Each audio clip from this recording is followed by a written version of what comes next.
Up and running. Here we go. Bibbidi bobbidi boo ba dum ba dum bum. How you all doing today? I'm back from 2 weeks vacay. I didn't really expect that to rhyme. That's funny. Yeah. I feel like I'm just going to tell you about what the heck I was doing and where the heck I was for the last 2 weeks. My goodness. I went on a nice little road trip with my mother. We went to Manitoulin Island, right? Kind of tooled around. Also stopped at Kleinsburg, where there's a beautiful art gallery. There's a Canadian art group by the name of the Group of Seven that has a whole bunch of their artwork and a whole bunch of their stuff there. And we went there, and I got to tell you, I'm not a big fan of the Group of Seven, but I was a big fan of the grounds. The grounds where the art, I think it was called the McMichael or the McMaster.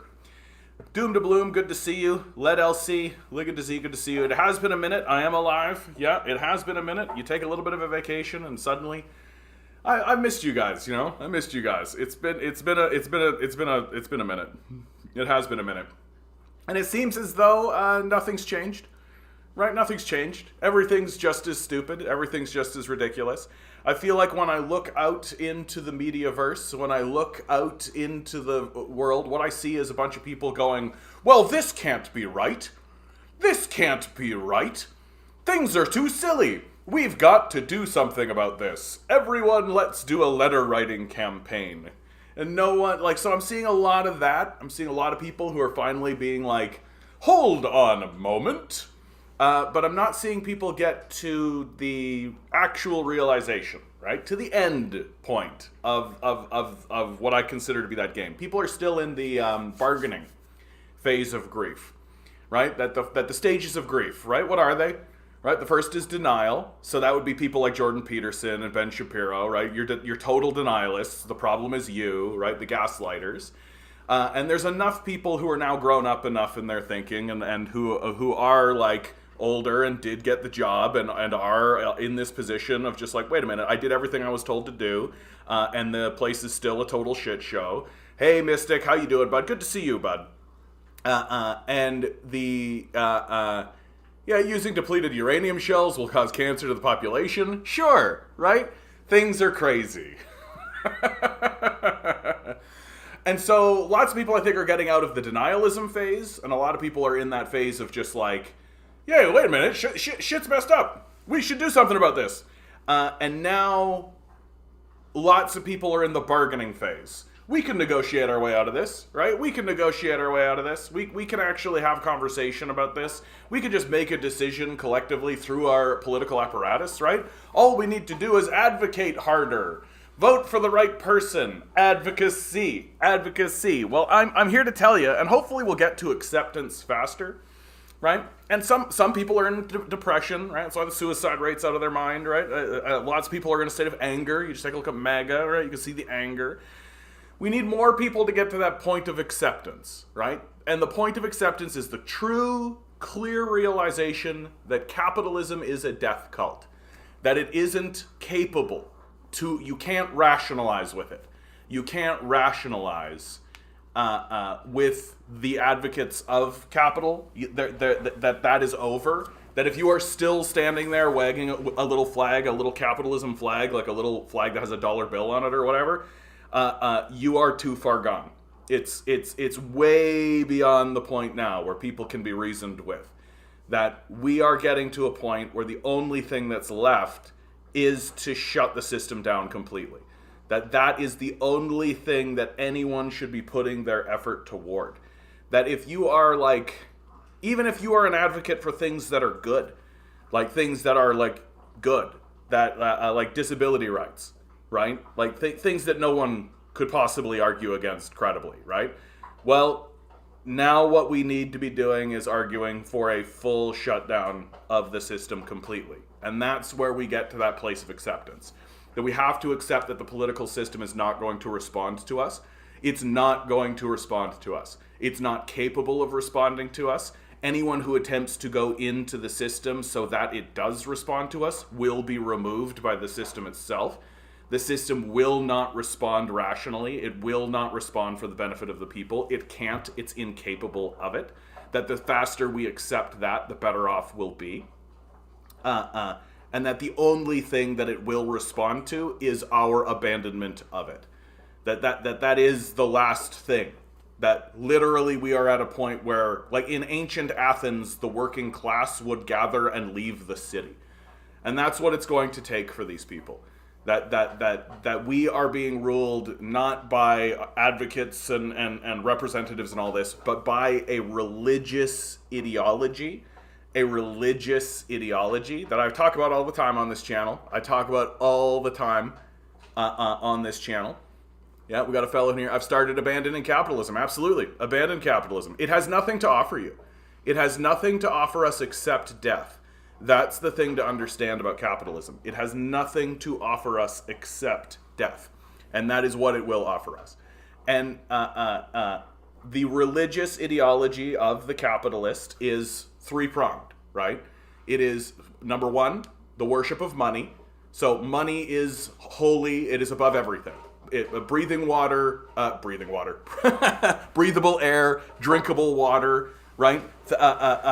Land that you can grow crops on, all of that. None of that matters. What matters is money. That's one. Two is the worship of the individual or the worship of the self.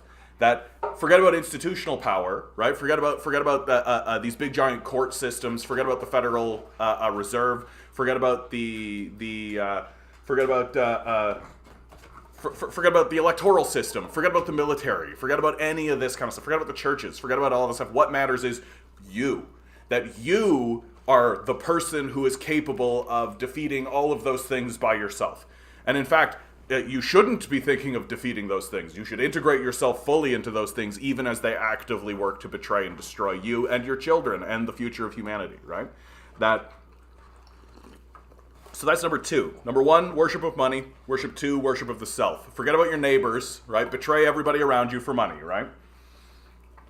And then number three is the worship of stupidity. And I use the word stupidity here, and I don't know what other word to use. Though, like, incompetence isn't quite right? Illiteracy isn't quite right. Stupidity seems to just kind of capture it. That the less you know, the better off you are. Because what the system rewards is a psychopathic yes man. That's essentially what it rewards. That if you are willing to stab a person because a rich person told you to do it, then you are going to ascend the hierarchy. That when Jordan Peterson says things like, it's the most competent. It's the most competent who go up. Well, the most competent at what? Well, the most competent at doing what they're told by the capitalist death cult, right? That's the system of the death cult. Good to see you, Santora. Cotton, always a pleasure. Transylvanian, Radio, Anemone, absolute pleasure. Absolute pleasure. Oh, man. I was so worried that I hit record and nobody would come, right? But here you all are. Together we find our way through this ridiculous system, right? And so over these last 2 weeks, I haven't seen any new, information. There was, Donald Trump's, town hall thing on CNN, right?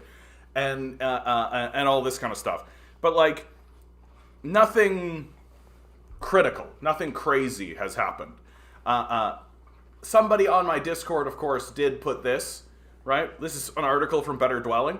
And this is something that Better Dwelling has actually been reporting on pretty clearly. And so I'm actually very impressed by Better Dwelling, that they are the ones that seem to have their finger on the pulse of this one. Canada has entered a per capita recession. Quality of life expected to erode. Canada's expected to fall into recession later this year, but it may already be there by a traditional definition. What? No, capitalism falling into recession yet again for the 58th time? What? Right? Just absolutely crazy to me that we're even talking about this as if it's like a what kind of thing. After we've gone through, remember the housing crash? It just feels like we have amnesia. It feels like we're in this constant state of having to remember things that happened not that long ago, right? Like, everybody wants to forget about the pandemic, right? Nobody wants to talk about that anymore. So that's out of the social consciousness. And then we're all like, there's a housing crisis. It's like, yeah, well, do you know why the housing crisis is on? It's because during the pandemic, the wealthy transferred all the wealth upwards, bought a bunch of assets with it, including all our housing and our housing market. So maybe we should talk about the pandemic, and maybe we should remember it. Why are we falling into a recession? Because the wealthy have all the wealth, and they're not interested in sharing it. That the system of capital is collapsing back into techno-feudalism, right? Which is why we're getting all this AI shit now too, right? Everything's about AI. AI. Oh, that guy. Good to see you too, bud. I missed you. Good to see you, bud.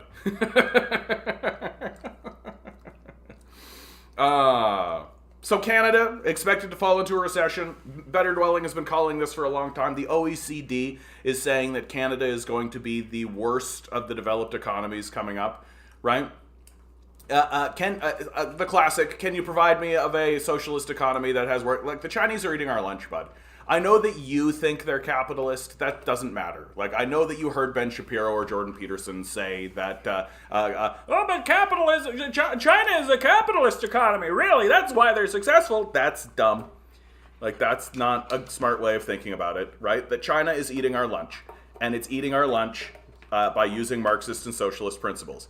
Read what Xi Jinping wrote. Read what Deng wrote. Read what Mao wrote, right? Like, you will see guys who are like, yeah, this is Marxist principles, this is Marxism, this is why we think what we are doing is Marxist and is in Marxist principles, that maybe certain things are controversial according to Puritans and the puritanical people and Western Marxists, as if we should be listening to Western Marxists about when we haven't had a successful Marxist experiment or revolution of any sort. So the idea that China has arisen out of nowhere and all of its leaders are saying, because of Marxism, and we go, because capitalism! The worship of stupidity, right? It's the worship of stupidity. That as soon as you just embrace stupidity, you could be a capitalist all the way. And the reason why that question, it's like the number one question that gets asked, right? It's the number one question that gets asked to me. Provide me an example of a socialist or communist country that's been successful, while there's this like looming, powerful socialist communist economy that calls itself a Marxist economy, just going boom, boom, boom, boom, right in your face every day. It makes all our stuff. You look on the back of the package, what does it say? Made in China, right? Basically on everything you've got, and you're sitting there going, show me an economy that works. I don't know what to tell you. And the fact that it's the number one question that I get.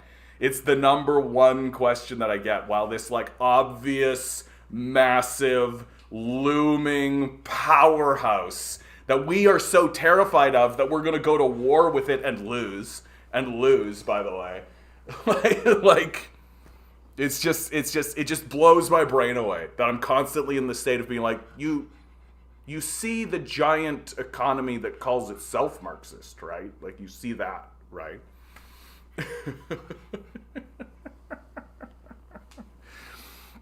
I love it. Home ownership in a communist country doesn't mean they're not starving. Like, come on, man. Come on. Like the Chinese have literally raised like something like 800 million people out of poverty over the last 20, 30 years. That they took the gains of their economy and the capitalist aspects of their economy and transferred it into the society so that everybody's standard of living went up. The idea that they're starving is like, wow. Like, wow. I just don't even know what to say about it. I don't even know what to say about this anymore. Like, it's like, I feel like I'm back from 2 weeks of vacation. I'm being confronted by this just worship. This absolute just like, money is God and I'm the best and evidence and facts are stupid. It's just...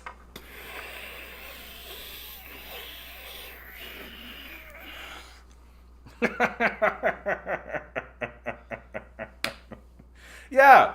Like the China walk, man. Like, to these people that think that China is like this dystopian hellhole or something, literally type China walk into YouTube and watch these beautiful videos of people just taking a camera and walking around China.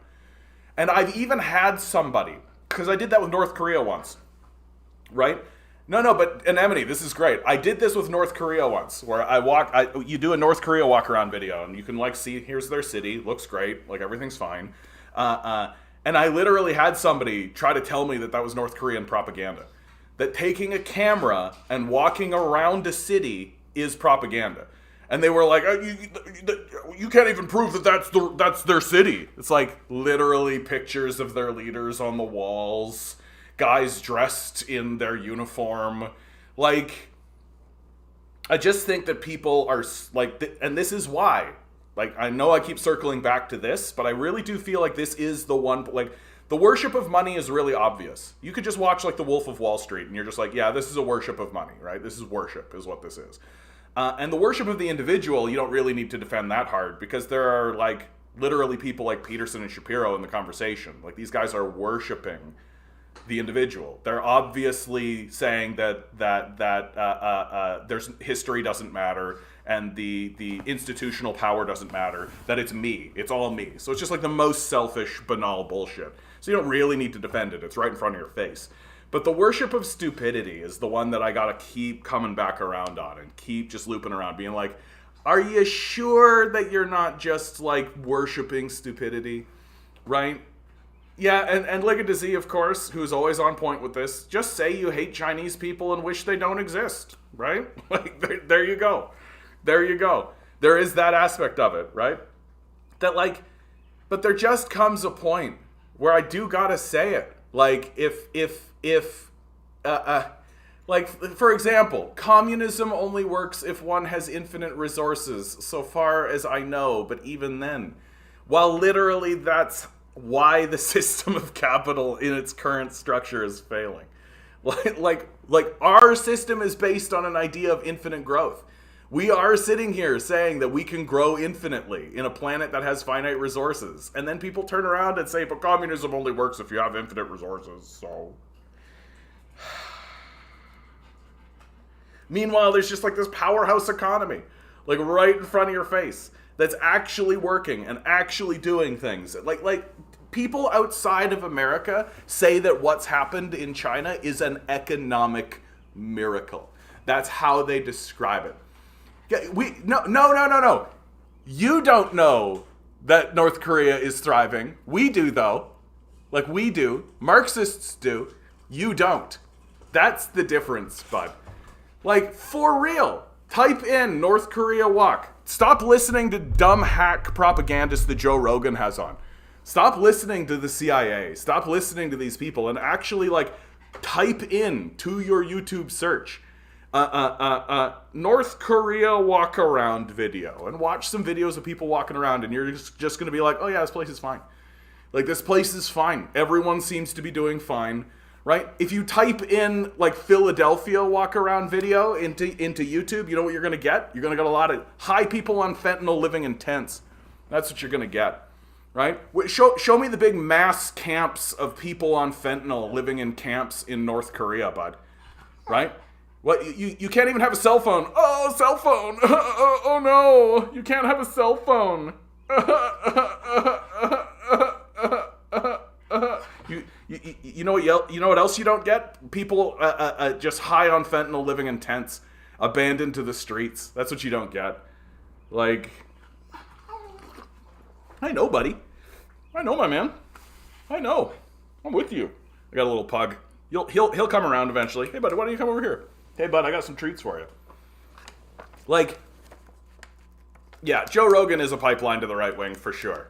Like, for sure. He attempts to maintain credibility by having people like Bernie Sanders on and all that kind of stuff. He attempts to maintain credibility by platforming occasionally a person who claims to be a leftist, right? But, like, the truth is that he's more than happy to platform Nazis like Matt Walsh. He's more than happy to do this kind of stuff, right? And to me, he loses credibility on the trans issue entirely, right? He just doesn't he talks so much shit about trans people and then doesn't actually platform a trans rights activist. It's like, Ottawa, good to see you. There should be a Philadelphia walk-around video for you to show. There is, though. Like, that's the thing, oddity, is that there is. Like, if you type in to YouTube, like, Philadelphia walk-around video, you know what you're going to find? Philadelphia walk-around.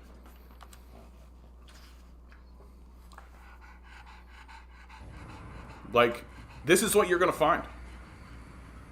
Like, this is what you're going to find. Like, this exists. This is real. Right? I have never seen a video like this coming out of North Korea. I have never seen a video like this coming out of China. You know why? Because they look at these people who are homeless living on the streets. They're looking at these people who are drug addicted, and they help them get in to programs and they house them, for God's sakes. They house them, for God's sakes. And this, so instead of abandoning them to these filthy streets that you can find on YouTube instantly, you can find this stuff on YouTube instantly. It takes 2 seconds. I literally brought this up. And if you are on TikTok thinking to yourself, because drugs is illegal, so is internet having pets. Like, Dumbo, well, good name, dude. Like, real, strong name. Strong name for that comment, bud. Like, strong name for that comment. The internet is illegal. Newsflash, guys.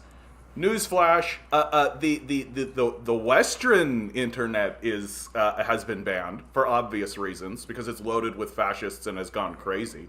Like, if I was a rational country, I'd be like, no, thank you, Western media. Like, no, thanks. Okay. You see what's going on in the West, right? Like, you see, like, this is such a, like, insular comment. This is such an insular view of just like, we're the best! We're the greatest! Meanwhile, the whole entire rest of the world is going, okay, buddy, you're doing great. You're doing great, buddy. Yep. You're America #1. Yeah, absolutely. And just slowly putting a little box around it, right? Like, they're just trying to take a little box and just be like, yeah, buddy, everything's America #1. USA. USA. And they're hoping they're going to be able to put that little box right around America and go, okay, now can the rest of us talk like reasonable adults? Right? Like, this is what's happening on the world stage right now, right? Yeah, he's ODing, but at least he's freedom ODing, right? Dude, and then you compare, like, what we just watched here, and you guys come over to YouTube. I'll show you these videos all day. Let's do the most contentious one, North Korea, right? Because Americans seem to be convinced that North Korea is some sort of ridiculous hellhole, like walking through Pyongyang, right? And like China's history, China knows what opium can do. Right? When they were going through the 100 years of humiliation,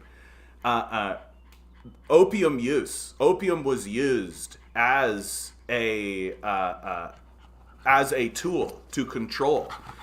It was used. Oh, here's Milo. Here's Milo. Oh, I know, buddy. Milo. He's the star of the show. Milo. Oh, I know.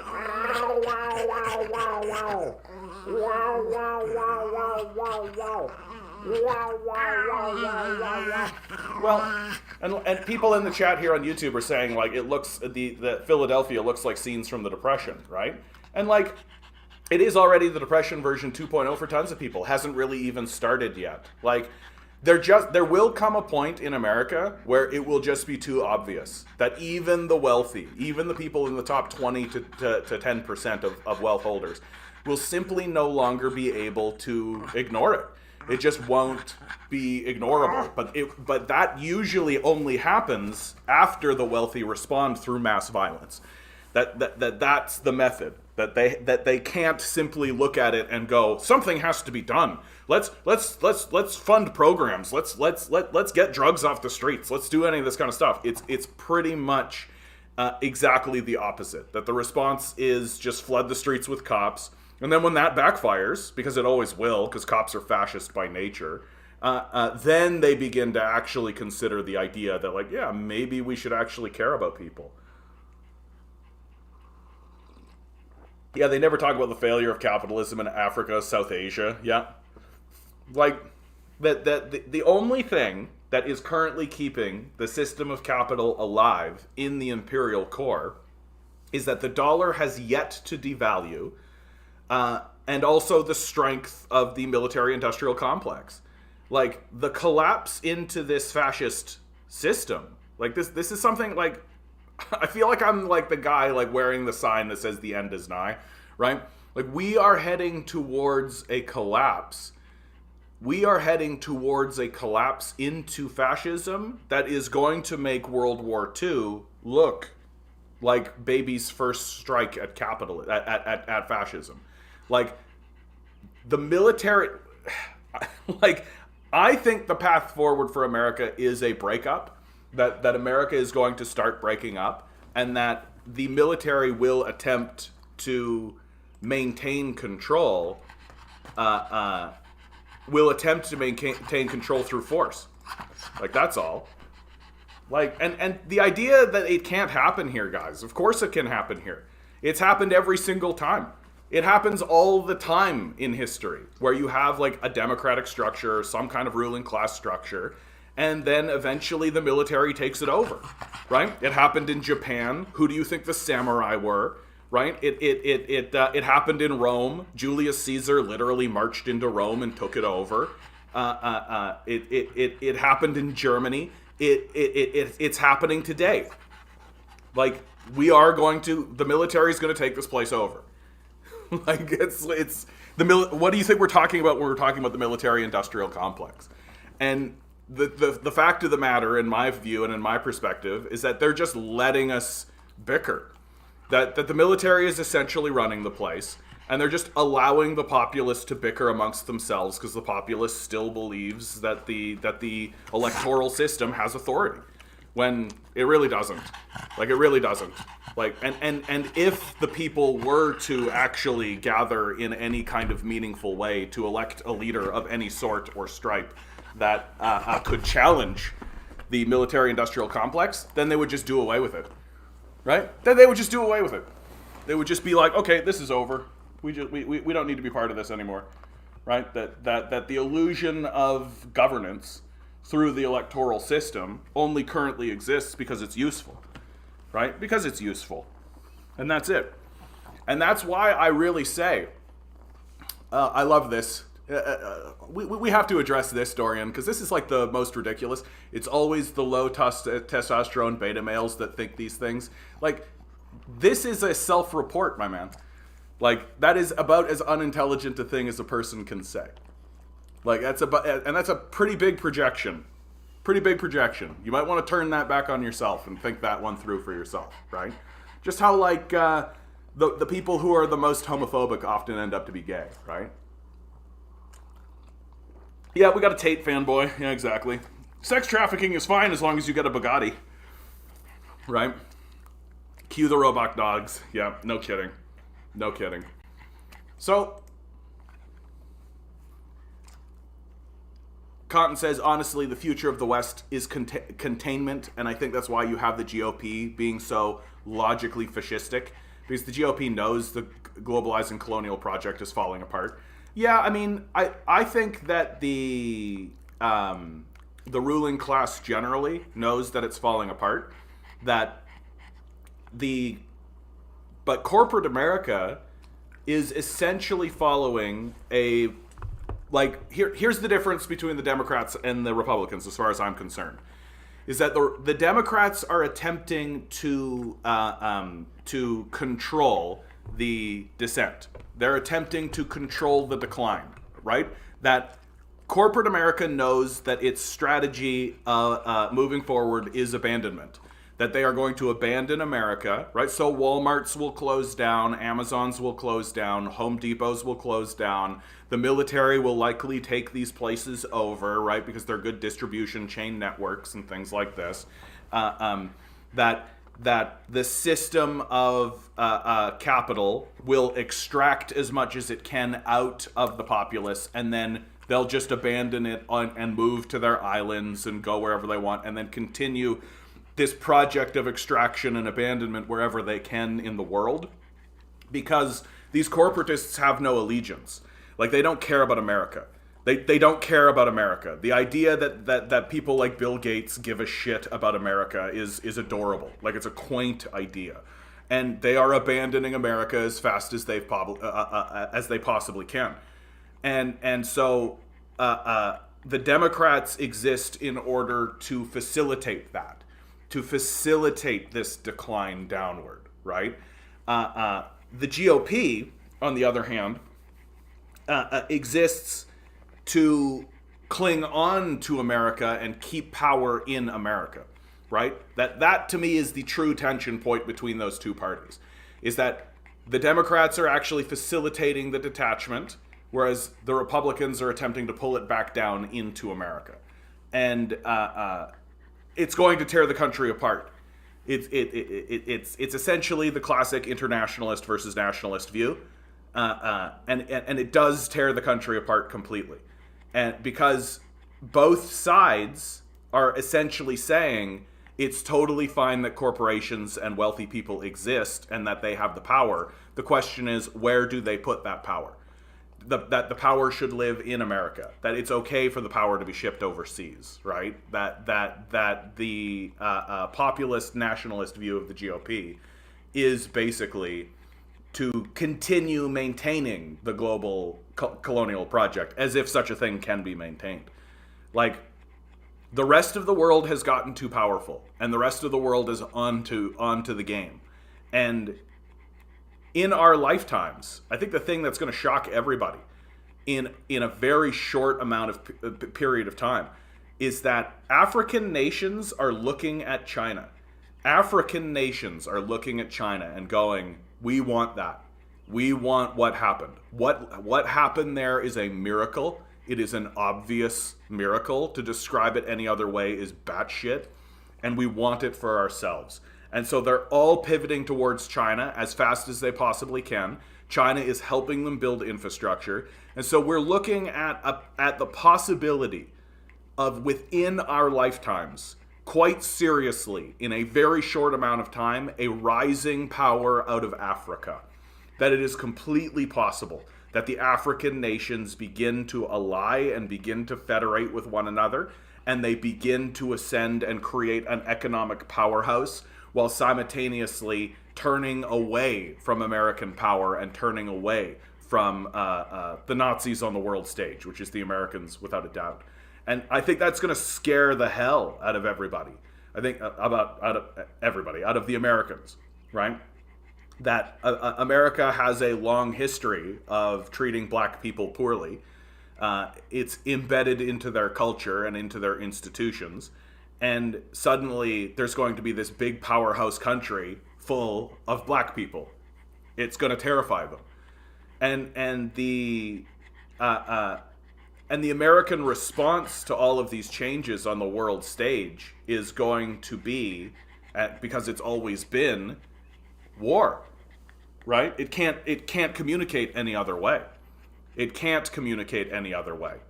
And so if the Americans don't wise up, if the Americans don't wise up, they're going to get isolated on the world stage. And everybody is going to ignore them, as they should. Yeah, tanks will not think twice to tank the market and buy back for peanuts, of course. They absolutely will do that, right? Right, they absolutely will do that, Getsu. That's absolutely right. Yeah, Africa has everything. Resources, help from China, large coasts, access to water, rising infrastructure, rising educated people. Yeah, it's got all of the signs of a country that can very quickly ascend. So the question is, can they do so politically? Will they be able to find the political will to be able to do this? That the Americans are still launching coups against them. The Americans are still couing governments and still getting in there politically. But if China can get in there and really show people a path forward, it could happen very quickly. Yeah. Transylvanian always nails it. America has always been fascist towards indigenous people. Fascism is just like what we call it when white people experience the same colonial violence, oppression, and genocide that colonial peoples have. Yeah, I think that's exactly right. Iraq just banned dollars for major contracts, switching to yuan and local currency. Here we go. Like, let's go, Brandon, right? Like this process of abandoning the Americans back, right? Like, and this is what's so funny to me when pro-capitalists, like, they look at what everyone else is doing and they go, like, oh, it's so horrible. And I just find myself saying more and more, like, yeah, how dare people fight back, right? How dare people fight back, you know? Like, we should be, we put a boot on their face, and how dare they spit on our boot? Command Genius, how you doing, bud? Hope you're doing well out there, man. Do the workers own the means of production in China? So that's a complex question, Command Genius. So I take a look at a place like Huawei, right? That the process of transitioning away from capitalism towards communism is a slow one that takes a lot of time.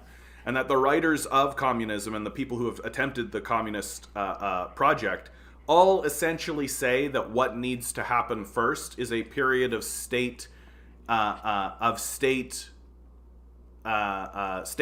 capitalism, that you can't get away from state capitalism. You have to have the state owning enterprises in the same way that capitalists own them. And you got a lot of questions, bud. So I gotta go through it. Okay. So the process away from that takes time and effort, and more workers are the primary beneficiary of the businesses that they're in. So take a look at a place like Huawei, for example. Huawei is like one of the big tech companies that exists in China. So scary that we had to ban it, right? And there was that kerfuffle where we imprisoned one of the Huawei executives and all this kind of stuff. Milo, buddy, what's going on? You're a good boy. But all of the profits that got made from Huawei were distributed to the workers, right? So they distributed to the workers and to the working people the profits. So instead of them going to shareholders, instead of all of that money going to just a worthless pack of capitalists who then offshore it, right? It went to the working people, to the people who actually did the work, right? That's a far cry away from what we do here, where we take all of the profits and give it to a small handful of people who couldn't even find the places that they own on a map. And so, one. So two, right? Sweatshops in China. That absolutely, dude, that there is a disparity that exists between what we would want to see in China and versus what we do see in China. That when the capitalists came in and when foreign investment came into China, that there was a bunch of sweatshops that were put up where the poor people of China, their poverty is exploited. China doesn't have a big labor history, right? It doesn't have this kind of stuff. But what I can say is, from the people that I have spoken to from China who went through the sweatshop experience, is that they viewed that as the same as launching a campaign to go to war. That this was a method by which China attempted to alleviate poverty inside of itself to become the workshop of the world. And absolutely, it follows the same exploitive capitalist practices. Absolutely, it follows all of that kind of stuff. But the reality is that the people who do the work, more often than not, keep the benefits of their own labor. And that it's not good enough to compare, like, a unionized labor job to a country that has no history of labor or labor struggle. Like really, like, it's 1-2 generations ago that, like, Mao is literally leading an army to get rid of imperialists. So it's pretty incredible. Using sweatshops to exploit people to become a superpower, Dangism as its finest. I don't know what to tell you, man. Like, it's 100% worked. Like, it's 100% worked. Like, that's the part about it that I find so strange. That people who call themselves Maoists, like, you're living in a sort of a weird little bubble where you want to critique it, but it obviously worked. Like, obviously, right? Like, are you denying that it like, are you denying it? Like, are you standing here saying that it's been a failure? Like, so, because I hate to break it to you, bud. Like, if that's your position, then I don't take you seriously as a thinker anymore. Like, full stop. If you're going to look at what's happened in China and say that it hasn't worked, and that it's not working, then I don't know how to move forward with you. For real. Like, all you want to do is complain that reality exists. But, right, here's the difference between these two. That capitalism in the United States created a group of tiny elite and a military-industrial complex that impoverishes and abandoning the society. Whereas when China uses systems of capital, they take the benefits and they distribute them into the populace. That's the difference, right? That's a pretty key and major difference. That people in a country, good to see you, Nova Scotia, and Willie, I see you, bud. I think this is your first comment, so I'm gonna really spend some time with you, okay, bud? That I lost my train of thought. I think that you can just look at Dangism on, honestly, Command Genius, can I be really straight with you? I think that you just need to abandon this whole Maoism, Dangism, like this whole ism thing. Like, I really hate this. I hate that it's infected the discourse. That Mao was a person that existed, that people respected, but he wasn't a god. He wasn't like a god king walking around just like bonging a drum and then like magic happened in the world, right? That he was the apex of a large structure of people, just as Deng was also the apex of a structure of a large group of people. And I recommend, if you want to read on Deng, you can just literally look at Wikipedia. Like, it's actually fairly accurate. That, like, you could just look up Dangism on Wikipedia or Dengist thought on Wikipedia. It's fairly accurate, and it'll lead you to all the resources that you want, right? And you can basically, like, and so the question isn't, because I find that if you get caught in this ism stuff, and I say this of the Trotskyists as well. Hey, Watson, how you doing? If you get caught in the ism stuff, then you start to believe that you have a god, right? You start to believe that you have a god instead of just like instead of a man. And then the conversation gets really weird and really not helpful. Anyway. Willie Wilson. Good to see you, bud. Willie Wilson, that's a fun name to say, bud. When you say working people, do you mean like people who work in trade, ex-plumber, electrician, welder? Yeah, that's part of the working class. Absolutely.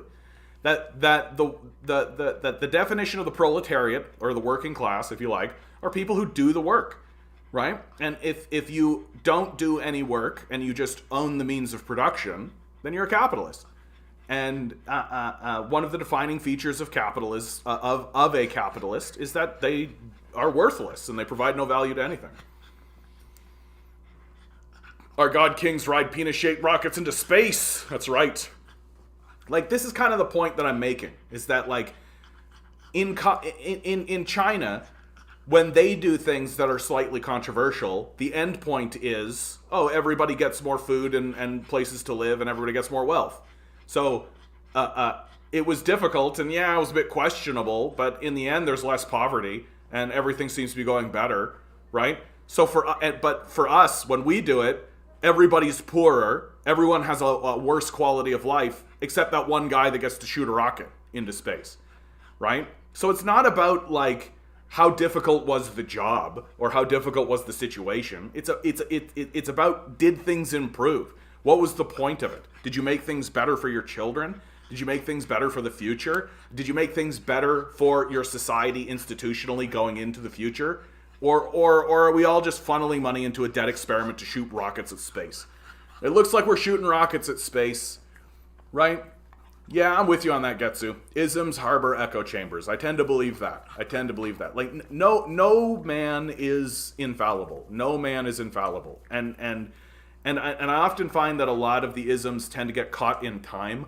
That, like, maybe what that guy was saying made a lot of sense right in that moment, but time moves forward. You're right, Conton. Stalin was at least a demigod. Absolutely. Tinker, what's my opinion on Tuck losing his job? I don't know. I don't actually know. I don't really have a fully formulated thought on that, because, like, was it because he was taking a anti-war position? Was it because... I think the more important question to ask is, how was it received by the public generally, right? I think that if you're a leftist, you're looking at him going, haha, fuck you, Tucker, right? But people on the right, I think, are actually coming out and saying that it happened because he took an anti-war position. And I think that matters more. That maybe it was because he got into this Dominion lawsuit and lost Murdoch a lot of money, and Murdoch was like, fuck this guy and all that. Like, possible that that's the case. But yeah, and he was the only one who invited anti-war guests shot by the liberals, right? And I don't really want to give Tucker Carlson a ton of credit, because I do think that Tucker Carlson just follows ratings. Like, I don't think he was sitting there being like, someone's got to talk out against this war. I think he just saw that there was ratings to be had by doing so, and so he did it. But saying, you know what, saying that at the same time, I recently saw a clip going around where Tucker Carlson was on a podcast talking about how upset he was at himself for going along with the Iraq war. And he talked pretty openly about his own failure during the Iraq war. And that really made me kind of made me sit up a little bit and made me kind of go like, oh shit, like here's somebody actually, like somebody who I think we all here on the left would consider sort of a reviled figure, actually standing up, saying out loud, yeah, this was a total botch. Like, this is a total botch. Like, and perhaps it could be the case that Tucker Carlson is sitting there going, we got the Iraq war wrong. I got the Iraq war wrong. I'm not going to get this wrong. I'm not going to be on the wrong side of history again. That's possible. It is possible. And it's certainly what right-wingers believe. It's certainly what right-wingers believe. That the right is sitting there going, broken clock is right twice a day. Yeah. Look, humans are complex, weird, strange individuals. And it cannot be denied that there is certainly an anti-war sentiment on the right. This is what's so strange, that we describe what's happening in the Republican Party as fascism. That The Daily Show with Jon Stewart has described what's going on in the GOP as fascism. Well, the GOP is the one with the anti-war movement. Like, that's what's so strange about what's happening. So, and I still think it is fascist, because they're just turning the war internal, right? They don't want foreign war anymore. They don't want these pointless foreign wars anymore. That's what they're at. So they want to turn the war machine inward, is what they want. I know, buddy. I know. Tucker for president in the next decade or so. I'd be surprised by that, dude. Trying to find a non-CIA hit piece on how China handles homelessness. Yeah, exactly. Yeah, good luck on that. Good luck on that. And if you find like a Chinese source, if you find the Chinese source, then it'll be like, oh, that's Chinese propaganda. So you can't win, right? Like, you can't win. Does China have a homeless people? How do they address the problem? Here, look, it's as simple as this. This is what's crazy. Like, Chinese citizens will tell you. They'll just tell you, right? Like, if you go onto Chinese TikTok, if you just talk to Chinese people, here's how it works. You walk into a building and you say, hey there, I'm homeless and I don't have a place to live. And they go, oh dear. And then they get you into a place. Now, is it like a mansion with like gardens and shit? Obviously not, right? But it's a room. It's a place that you can live. It's stability of any sort whatsoever. And no such system exists here in the West, because the suffering is the point, right? We're a death cult, and we like it that way. Yeah, I think they want to benefit on both ends, fund it and critique it at the same time. Yeah, that's essentially Sam Harris's whole grift, right? That Sam Harris's Islamophobia and his whole thing, talking out against Muslims, is like, oh, so you want to bomb Muslim nations and then critique the response to us bombing them as if we're not bombing them. Okay, cool. Yeah.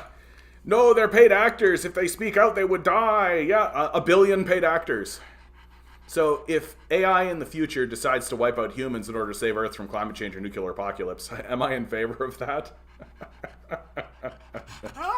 No, dude. I'm actually completely against the idea of AI generally. But not because I'm like it'll take us over and destroy us, right? But because it's going like an AI controlled future is just banal and boring and dumb. Like really, like that's the biggest reason why I'm against the idea of an AI future is that it's just so tediously boring. Like I think the people who are entranced by AI, like if you are sitting there going, AI's the greatest thing that's ever happened, oh my god, and you just keep playing with the AI and you can't stop playing with the AI, I think it's because you're a boring person. Like I think it's because you're a boring person. Like I just don't, I like you think that a little robot toy is more interesting than a person. I think that's pretty boring. Mr. Moon, that's what Finland did too. Yeah, who knew giving people homes ends homelessness? Yeah, and what's crazy about that is that we've done the studies. It's cheaper. Like this was the realization that really started to pivot me into this narrative that we actually live in a death cult. That the death cult knows that it's cheaper. The death cult is aware that it is actually cheaper to give homeless people homes. That it actually costs less money, it's more efficient, it's a better way to do it. They know. And they're choosing on purpose, specifically, to maintain the system of poverty based on religious principles exclusively. And there is like some kind of economic argument, because if you have homeless people, it drives wages down and blah, blah, blah, and all that kind of nonsense. But but it really does come down to this religious ideology of, well, if they're homeless, it's their own fault, and I'm too stupid to think of anything different. Worship the individual for money, basically.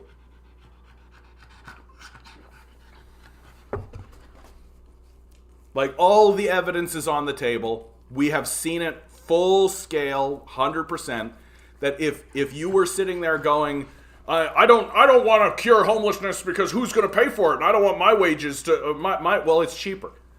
That what you're paying for now is actually more expensive. That cops are expensive. Emergency shelters are expensive. Food banks are expensive, right? Emergency doctor care, emergency housing, right? Like when we had COVID, you know what we did to the homeless is that we literally rented hotel rooms. Like we're so stupid. It's such a stupid thing to do, and it's such a stupid way to act, but we do it because the idea of simply housing the homeless is so abhorrent to us. We actually find that to be quite repulsive, I think. The idea of just fixing the problem.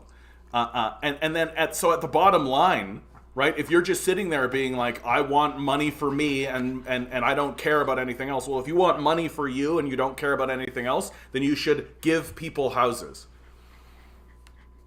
Michael Blair, what's the source of my information on Chinese housing? I mean, the Chinese citizens themselves. I have friends that live in China. You've got the World Bank. Like, I mean, I don't know. This is easy to find information, dude. Like, it's pretty common at this point. Yeah, the bourgeois media said that trans people and immigrants are the reasons why homelessness exists. Yeah, exactly. Same with Medicare for all. Trillions of dollars cheaper over a 10-year period. Lives saved, but no middleman to make profit. That's exactly it, Kevin.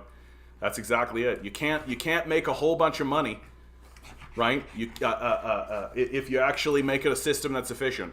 That's why you got to demonize the government, right? You got to make sure that everybody thinks the government is evil.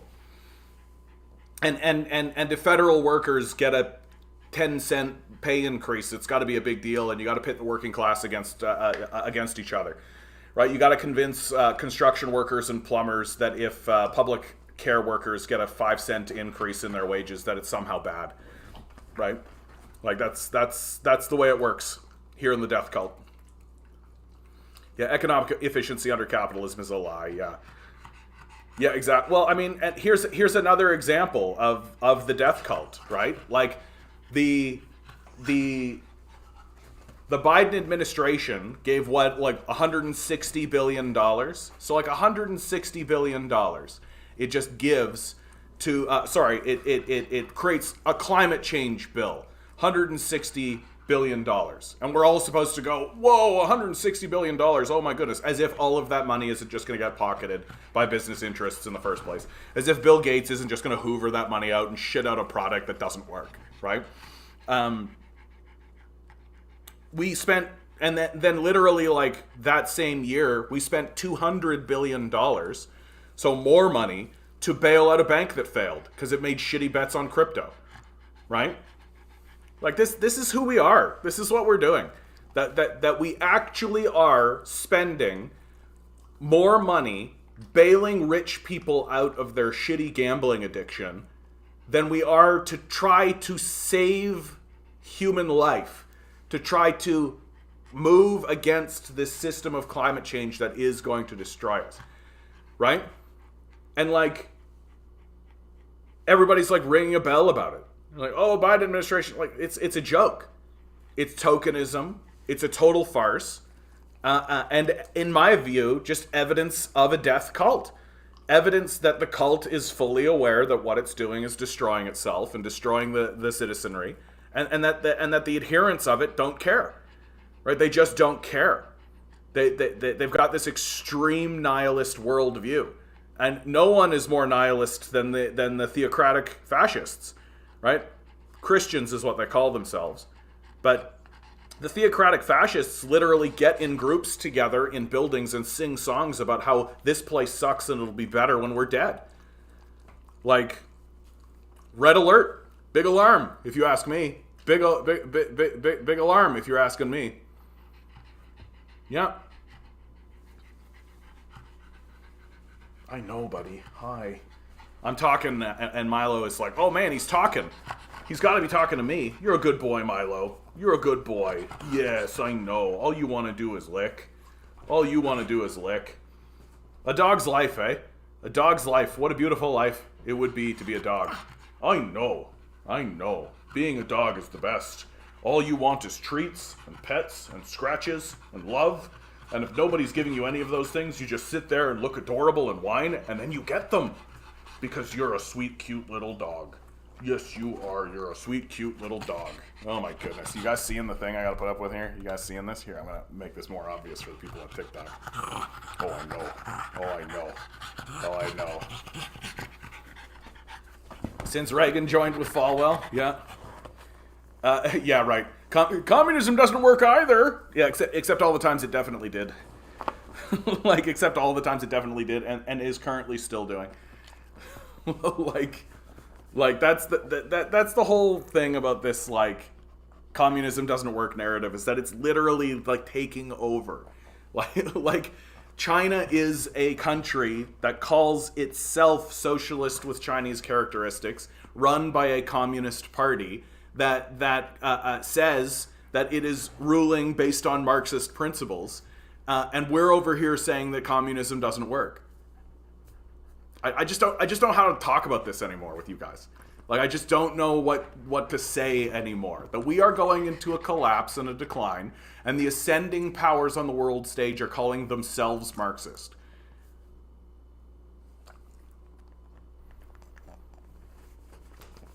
Oh yeah, they have billionaires, and so that doesn't count.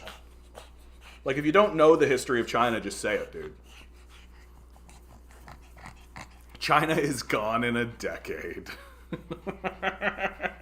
You see the worship of stupidity? You see it's this worship of stupidity. Just this, like, clinging on to this delusional, like, China is gone in a decade. What? What? Communism doesn't work because they killed my slave-owning grandparents. Yeah.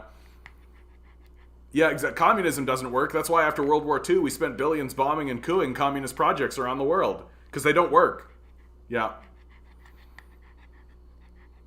The whole China will be gone in a decade stuff started in the 50s. Well, and it's such a silly thing to say. What are you talking about? China is a 4,000-year-old civilization.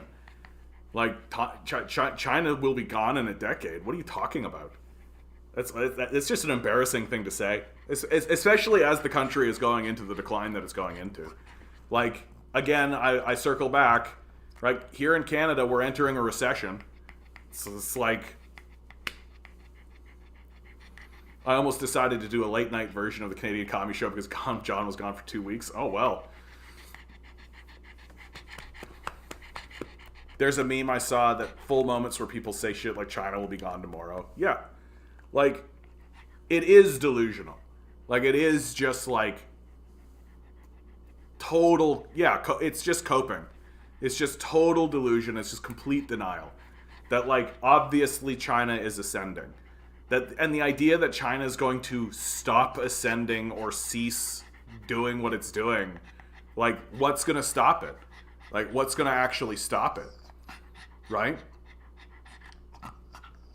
It doesn't work. China is a mix of all three forms of rule. Not true, as if you know. Like, that's my favorite part about this comment, as if you know, right? As if you are the one who gets to define what is or is not communism, as opposed to the people who call themselves Marxists, who call themselves communists, and who are ruling a country that is taking over the world, right? Like, we are at a point as a people where what we should be doing, right? What we should be doing is we should be looking at China and we should be saying, oh, what do they have to say? That our input is not relevant anymore, right? It would be like walking up to a chess master and watching a game that the chess master is playing, and the chess master does a move and you say, I wouldn't have done that. I wouldn't have done that. And if the chess master looks at you and says, how many games of chess have you played? And you say, well, none. Like, who cares what you have to say? Right? Like, who cares? Good to see you, Cal. How have I been? I've been on vacation, so I'm back. Oh, Milo. Sorry for everybody. My dog is being real dramatic. Aren't you just being the most dramatic little puppy? It's because I'm talking, and you can't handle that. So you're just gonna get cuddled. As you sit esteemed in your privilege. I mean, I don't know what to do about that, bud. What am I supposed to do? Right? Yeah, I'm definitely privileged living in Canada at this period of time. I definitely have benefits. That's why I spend a good deal of my free time attempting to do this. Because I think that it is outrageous. I think that it is outrageous that we act in the world the way that we act. I think it's outrageous that we are essentially the Nazis on the world stage. That we should probably stop. Right? That we should acknowledge the privilege that we have and use our positions of status and privilege in order to attempt to benefit the world somehow. Right? Like, it's and simply saying, like, well, you're privileged, so I get to ignore you. All right, bye. No other country has had a cultural revolution like China. I mean, Vietnam, right? Like, I think that there are countries like the Cultural Revolution in China was powerful. It was fast. Is the big thing, if you ask me. But I mean, I think you could argue that the Soviets had like a fairly a significant cultural revolution as well. Like, it does require if you want the project of communism to even begin, it does require that the people stand up and say, we're not going to treat each other like shit anymore. Like, that at its baseline, right? However your project goes and however it works and whatever it does and whatever direction it takes and all of this, it does at the baseline require the citizens of the country to look at one another and say, we should do better than this. And capitalists aren't interested in that. And certainly not pro-capitalist people. Like, certainly not the defenders of capitalism. Like, I do think that the average citizen is essentially just in grind set mode, just essentially putting their head down, just being like, just gotta get through it, just gotta get through it, just gotta get through it. And then they'll die, and the moment they die, they'll think to themselves, why did I just grind my head in and just do it? Like, it's the most pointless shit of life, but here we are.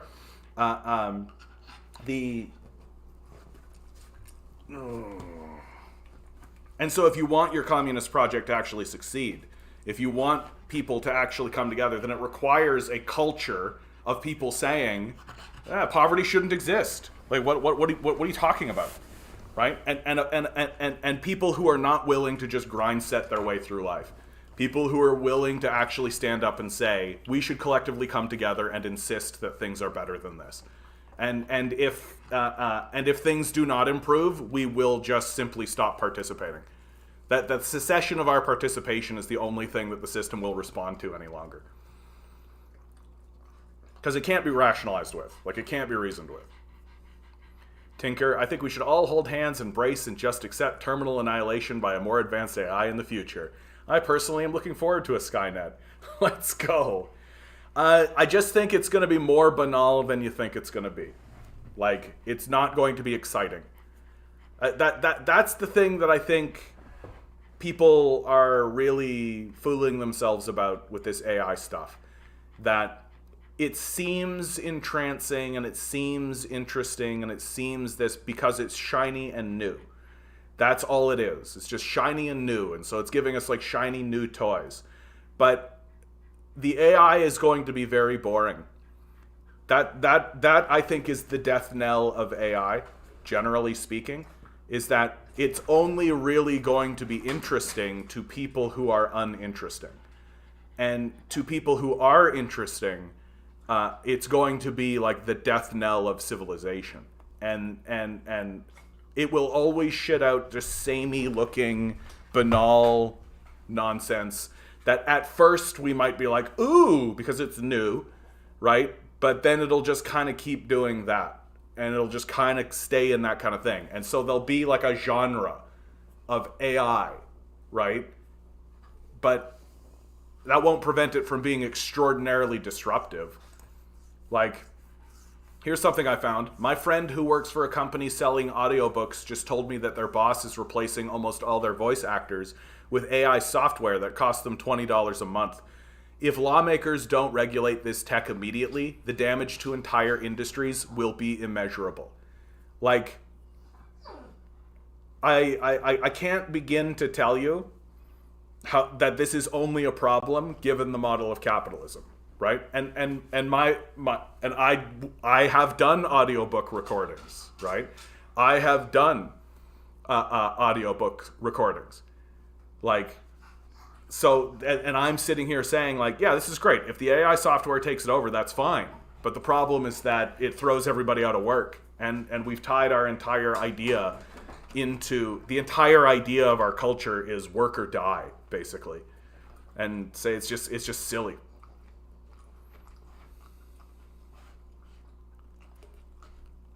Yeah. Socialists equals totalitarians, that's hilarious. Like, that's just a comedy show right there. Like, so socialists are totalitarians because they didn't get wiped out by Nazis. That they formed up enough of a force to fight against Nazism, and that makes them totalitarians. Yeah, the Chinese are totalitarians because they're erecting structures to fight back against Americans, so that makes them totalitarians. Because they're fighting back effectively. Yeah, they're authoritarian because they pass laws and then follow those laws. That's authoritarian. Passing laws and following those laws, authoritarianism. Like, very unserious. Just extremely unseriousness. Maybe that's what I should say. It's not the worship of stupidity, it's the worship of childishness. I think that might actually be more accurate, you know? Because it is just like a type of childishness. It's just like this, it's the same kind of dedication that a child has towards a parent. That a child doesn't really understand that their parent is a total scumbag, right? Doesn't really understand that. That the child worships the parent. And if, like, my dad could beat up your dad kind of mentality. And so there's this, like, worship of capitalism that has that same kind of quality about it, where it refuses to acknowledge the reality around capitalism. And it is just a form of childishness that just can't be taken seriously anymore. Like, we can't afford to take it seriously anymore. You know, that's why when people say this garbage in here, I just can't, like, there's no rational response to this because it's not being said rationally. It's literally a child looking at capitalism and going, I love daddy, and daddy says that this is bad, and just regurgitating what daddy says, right? Like, China is authoritarian. And then when you actually look at China, and you look at the reason for why China is being called authoritarian, it's because China passed a law and then followed that law. That even the rich were expected to follow the law. Authoritarianism. Yeah, if we want cool stuff, we need biological networks and computers. I mean, there is all that. But, like, What we need to resolve more than anything is the social crisis, right? And it really is as simple as everyone should have food and shelter. Like really, it really is that simple. That everyone should have food and shelter, which is a principle that the capitalists deny on the face of it.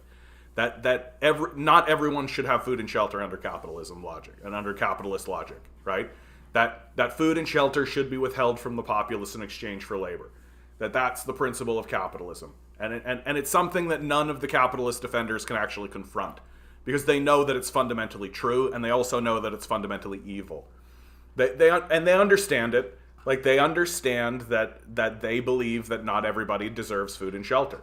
Like, that's part of their demonic, dark ethos. It's why it's a death cult, right? That people, if they can't effectively sell their labor to the capitalist death cult, then they should die in the streets, right? That's the position of the capitalist. And if we want to actually move forward into a future where we actually get to use any of this technology, and we actually get to benefit from any of this technology as a people, then we need to invert that. And we need to say, no, everybody gets food and shelter. No excuses, no means testing, no checklist, no standing there saying, oh, but, none of that. Are you alive? Are you breathing? You get food and shelter. But doesn't that mean I don't care? But doesn't that I don't care? But doesn't that I don't care? Like, I don't care.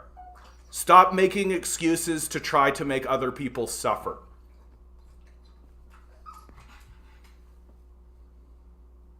Yeah, they're pro-birth, not pro-life. Yeah, exactly.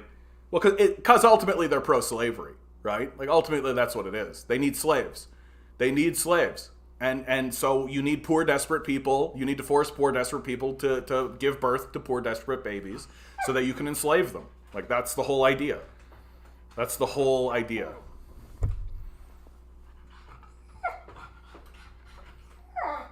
How many times have I been called a Chinese-Russian propaganda machine for you? It's 2 times. Oh, those are rookie numbers, Command Genius. Those are rookie numbers. We gotta pump those numbers up. We gotta pump those numbers up. I think I get called like at least once a day, like, because people can't handle facing up against counter narratives. Like, they can't handle it. Like, if you're an NPC just listening to the CIA. Yeah, you can already get ChatGPT and other AI to write malware and do lots of other wild stuff. Yeah, like, it's a disaster. Authoritarianism is part of the word. What they mean is authoritarian populism. They published books about this in the 90s. It became mainstream in the 2000s, but they dropped the populism part. Yeah, that's what I realize is my biggest worry right now. Will I have enough food and shelter next month? These things should be free. Yeah, everybody needs it, right? Like, it's a universal need. Everyone needs food. Everyone needs shelter. Like, these are necessities of life. And the capitalists understand that, which is why they withhold those things, to force you to work for them. That's the whole structure of the system. Like, I've essentially described the entire structure of... And the capitalists are well aware of it, by the way. Like, we have billionaires on tape outright saying that the reason why capitalism works is because of this dynamic. Like, and one of them, I think his name is Charlie Mung. Charlie Mung actually said, he used the word agony. He actually said that the reason why the system of capital works is because if the worker doesn't work, then they will experience agony, right? Like, he actually said that. And we're all just like, better go to work for these psychopaths.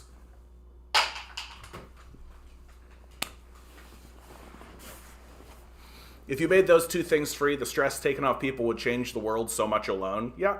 But it also would depower the capitalist class, right? Because then the capitalists would actually have to appeal to other things. They would actually have to justify a lot of their positions, and they don't want to do that, right? They're not interested in justifying themselves to anybody. They consider themselves gods, right? They consider themselves holy, and like, literally, like, people who are born into wealth and prestige are literally using the argument that they got there because they're smart.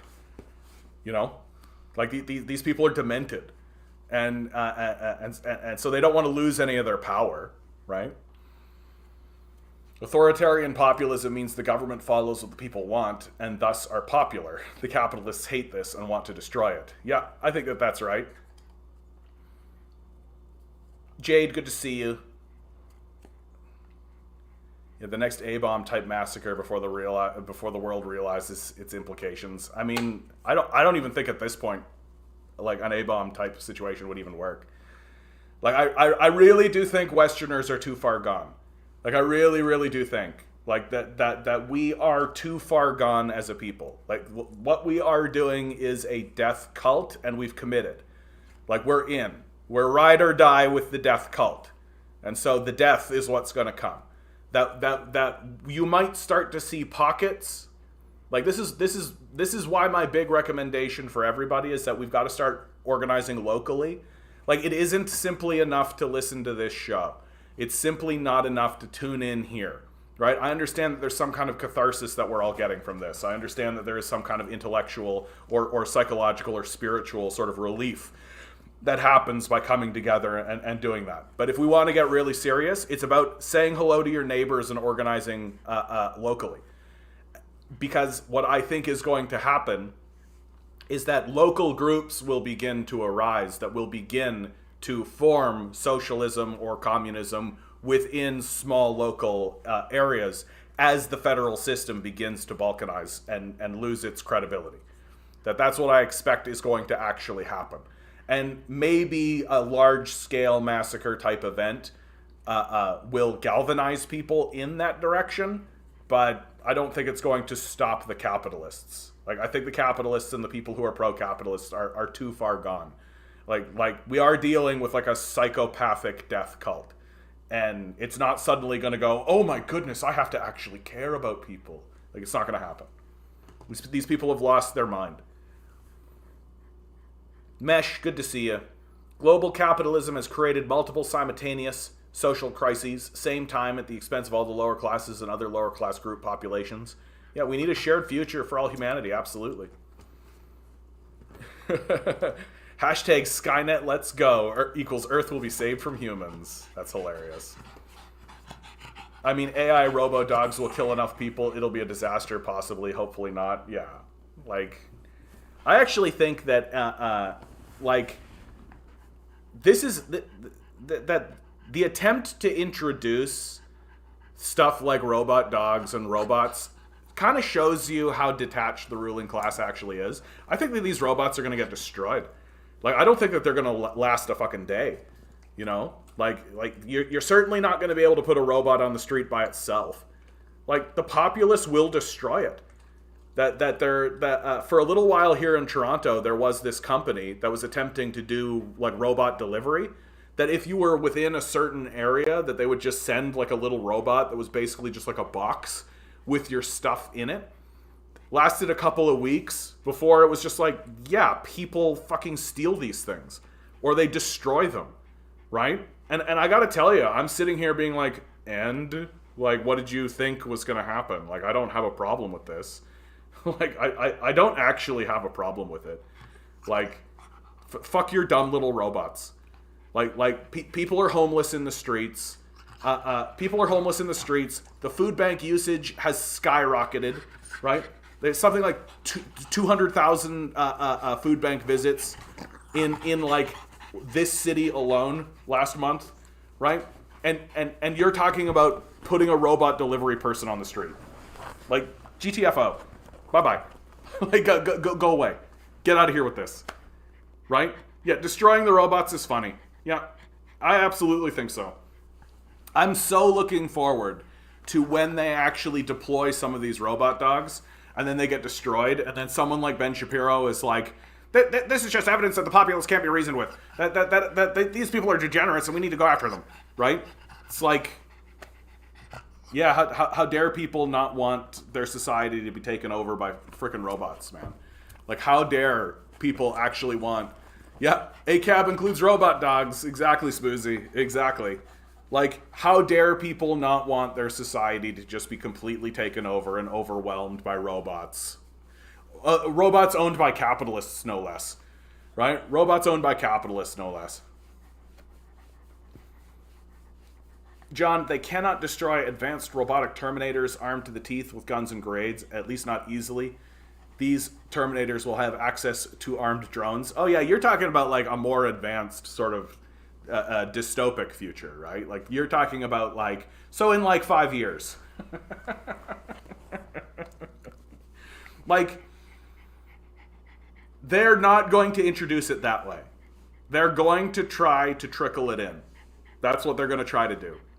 Because that's like the Goebbels method, right? Like that's the Hitlerian method. And that's what most of the capitalists have embraced, right? Even Jordan Peterson said this, that like the way you get people to accept systems is by trickling it in, by pushing them to a limit, right? And then edging off, and then pushing them to a limit, and then edging off. That's how you get people to accept things. And so the capitalists know this. They understand. And so what they're going to do is they're going to just trickle the robots in until they reach a limit, and then they're going to trickle more in until they reach a limit, and they're just going to keep doing that, right? That like maybe one day we'll be looking up at a sky full of drones run by robots that are walking down the street, but it won't happen like tomorrow. It's not going to happen all at once. Or who knows, maybe it will. Maybe they'll just pull the street. What if we are the real robots? Oh my goodness. Cal, asking the real questions. What if we are the real robots? Holy cow. Oh, Kendrick thinks he has an easy solution. Here we go. What's the easy solution?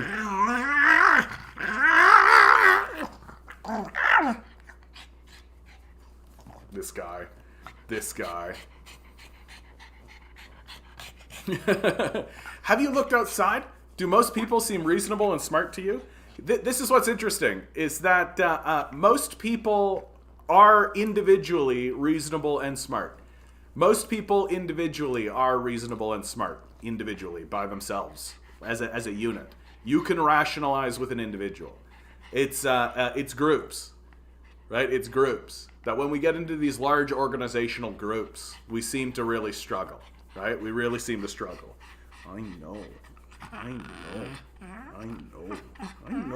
buddy. I know.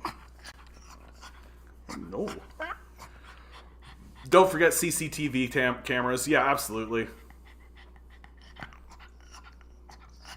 As one taught to swim by being tossed in, change that rapid is survivable. Capitalists are cowards. Capitalists are cowards.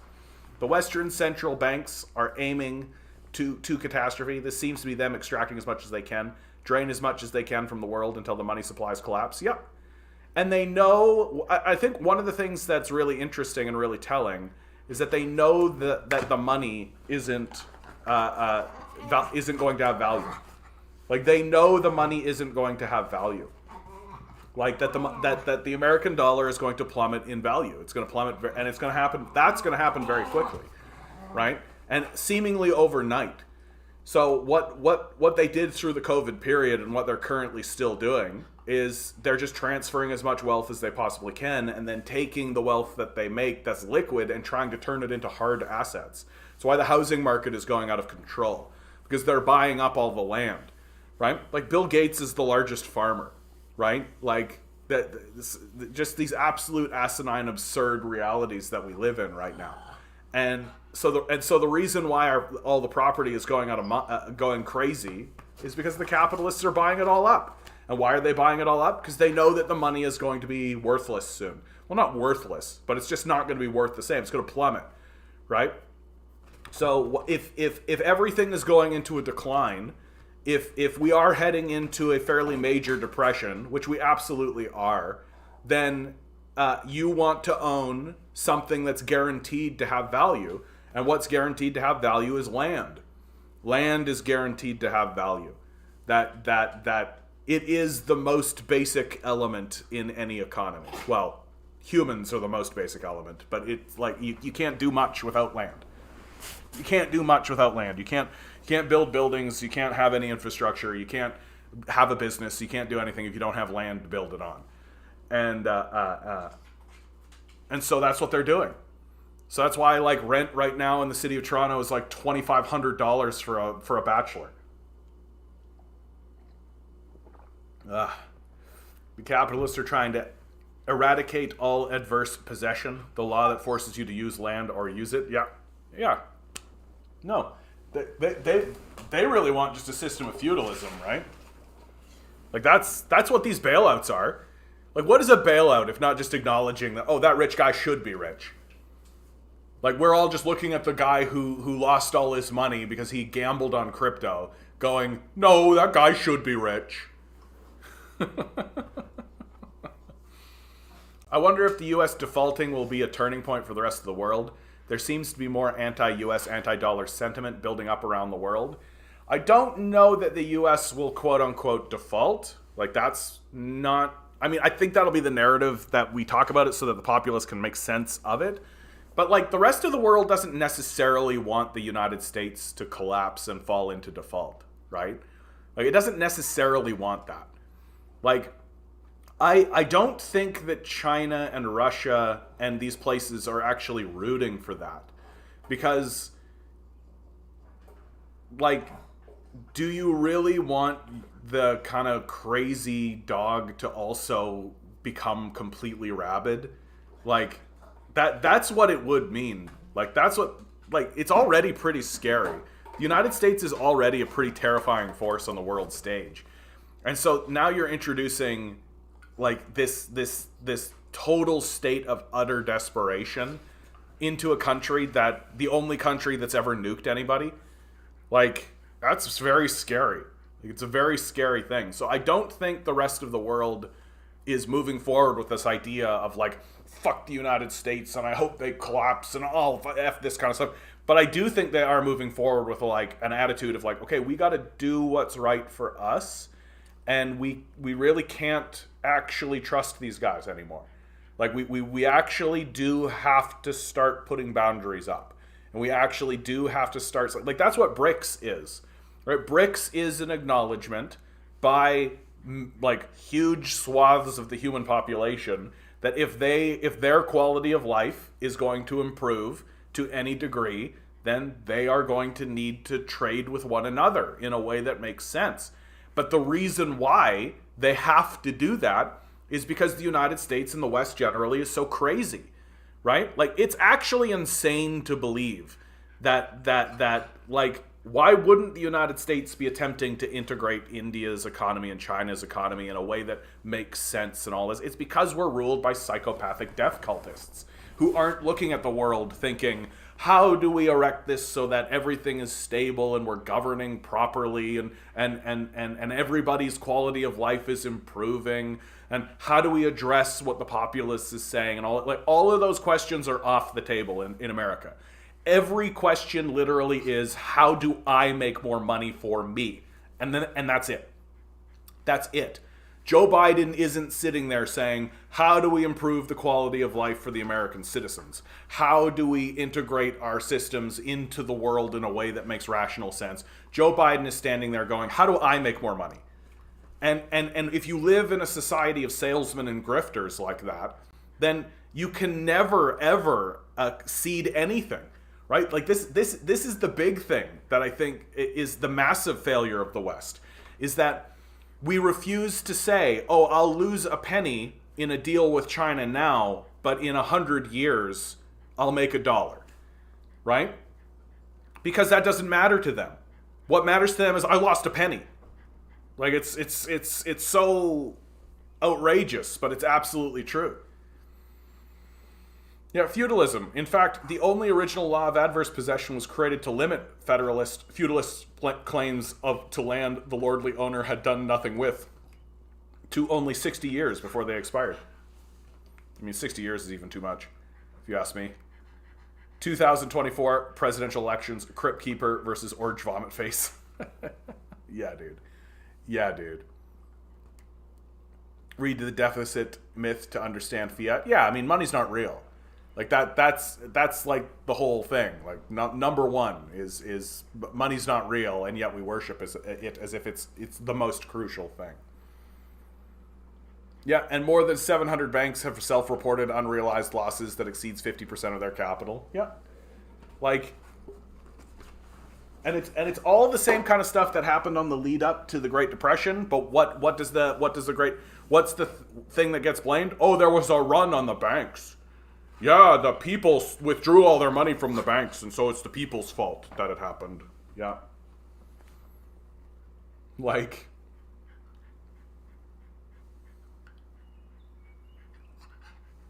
Milo, what's up, buddy? What's up, buddy? You doing okay over there?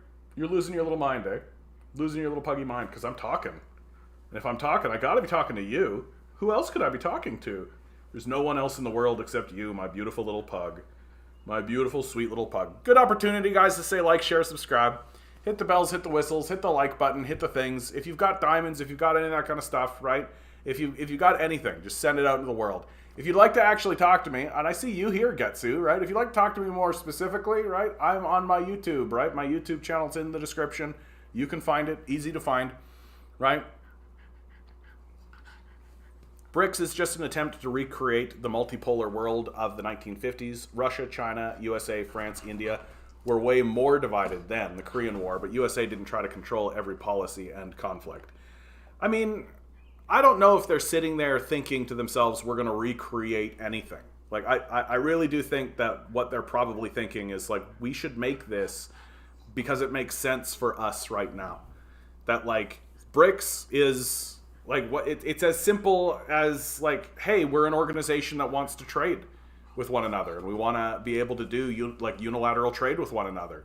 We don't want to have to be subservient to the American and the American dollar, right? We want to actually be like, China should be able to trade with India without having to ask the permission of the United States or the World Bank or any of this kind of stuff. Like, what? It's like so obvious that should be the case, but unless you're an American, right? If you're an American, you're sitting there thinking to yourself, no, China should ask permission to do anything because we own the world, right? Yeah, our leaders are like 80 years old. Yeah, no kidding. Milo, you're okay. You're a good boy. So let's pivot to something a little bit more hilarious, right? To kind of show how unhinged we've become. It's always good to take a look at what internal propagandists are saying. From the New York Times, did China help Vancouver's mayor win election? This is something that's been happening a lot in our media. Here in Canada, we've been getting a lot of this, and it's in the United States as well. So Vancouver's mayor is now of Chinese descent, right? Ethnically Chinese. And this is making white Westerners lose their minds. Especially because the China bad sentiment, right? We're entering a real like McCarthy period of China bad. And and so we've got to do everything we can to demonize the Chinese, to be essentially racist against Chinese people as much as we possibly can, and really be as skeptical as possible to a country who really hasn't shown that it's kind of interested in doing any of this kind of stuff. Like, at base, what is it that we are accusing China of? We are accusing China of doing the things that we have done. That we coup governments and we force government. This is essentially what they are accusing China of. And they are essentially saying this Chinese man's win should be illegitimate because he's of Chinese descent. But they've asked the question. Hey, I'm just asking questions, right? Ken Sim, Vancouver's first mayor of Chinese descent, rejects claims of Chinese interference because there's no evidence of it, and says his landslide win was due to his tireless campaigning and more appealing policies. Big shocker, right? Big shocker. In a world where our political system is completely abandoning us, somebody stands up with an idea and people go, oh. Every day when he arrives at his office in City Hall, Mayor Ken Sim stares at a prominent black and white photograph of Chinese railway workers toiling on the tracks in British Columbia in 1884. Evocative imagery. Mr. Sim, the son of Hong Kong immigrants. So, like, we've got to even be kind of xenophobic against somebody who's from Hong Kong, which is a place that we ostensibly believe should be free from Chinese authoritarianism, even though it's, like, on the Chinese mainland. Said the workers' weathered faces are a daily reminder of the symbolic importance of his election as Vancouver's first Chinese-Canadian mayor and of just how far Chinese Canadians have come. 6 months ago, his historic landslide victory was widely lauded, viewed as a triumph of politically adroit change-maker whose centrist policies had swept him into power. But since February, the Globe and Mail newspaper in Toronto has cited classified intelligence reports in describing an effort by Beijing to manipulate Canadian elections, including those in Vancouver, raising questions about whether China played a role in his win. So what's so funny about this? I've taken a look at these reports, right? Never ever under any circumstances trust what any intelligence agency has to say about anything. Intelligence agencies are the people who are like, yeah, Saddam Hussein has weapons of mass destruction. Yeah, for real. These people are professional liars and they do it all the time. When you actually read the report, it is literally nothing. It's just pages and pages of literally nothing. Of just like, we found a guy from China that talked to someone from Canada, and that was suspicious. And there was a fellow who immigrated from China who called his mother. That was very suspicious. And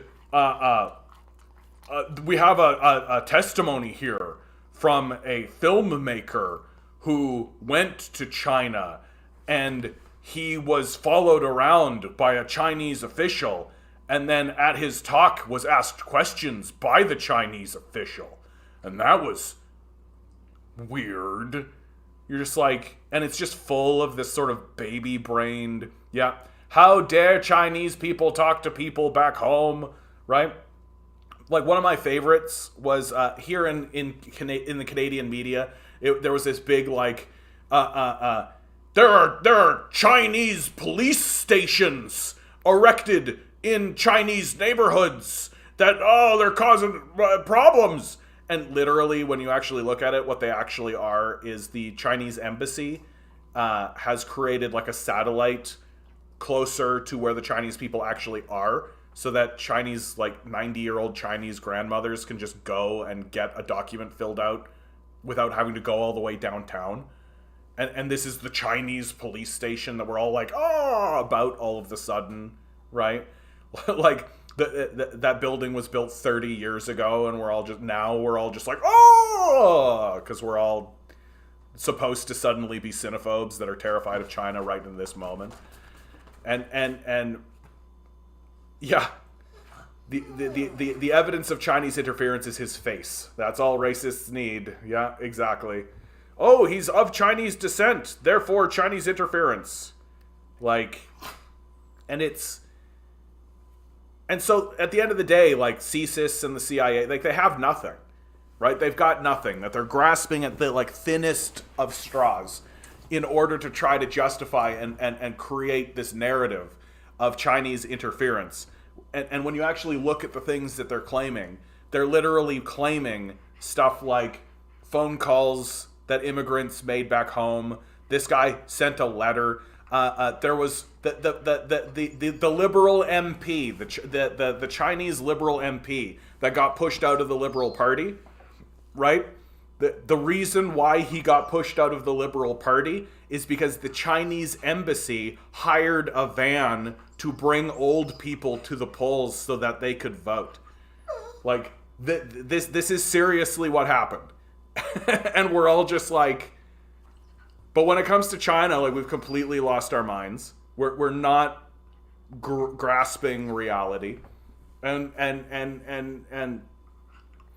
one question before I judge you: what's your net worth? If you judge people based on their net worth, I'm not interested in your opinion. Bye.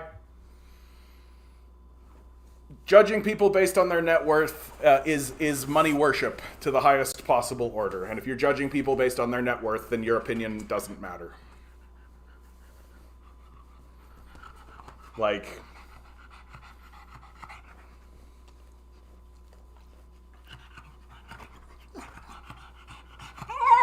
I know, buddy. I know. Like, what's the net worth of a flower, right? Like, what's the net worth of a bumblebee? What's the net worth of clean air?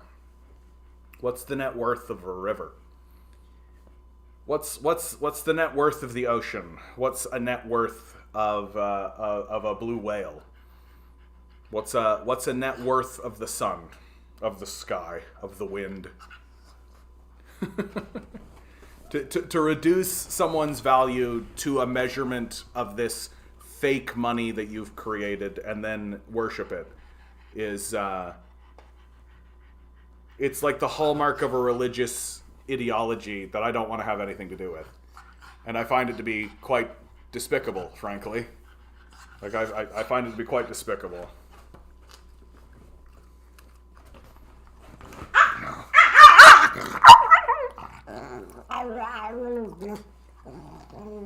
Yeah. How is one like... So what makes you as a person? And what do you own? Yeah. Well, what's the question what's the first question? What do you do? Right? What do you do for a living? Is the first question that someone asks you. Like, it's kind of like saying, how have you been commodified? Like, what's your commodification? Like, how have you been commodified? In what measure is your commodification?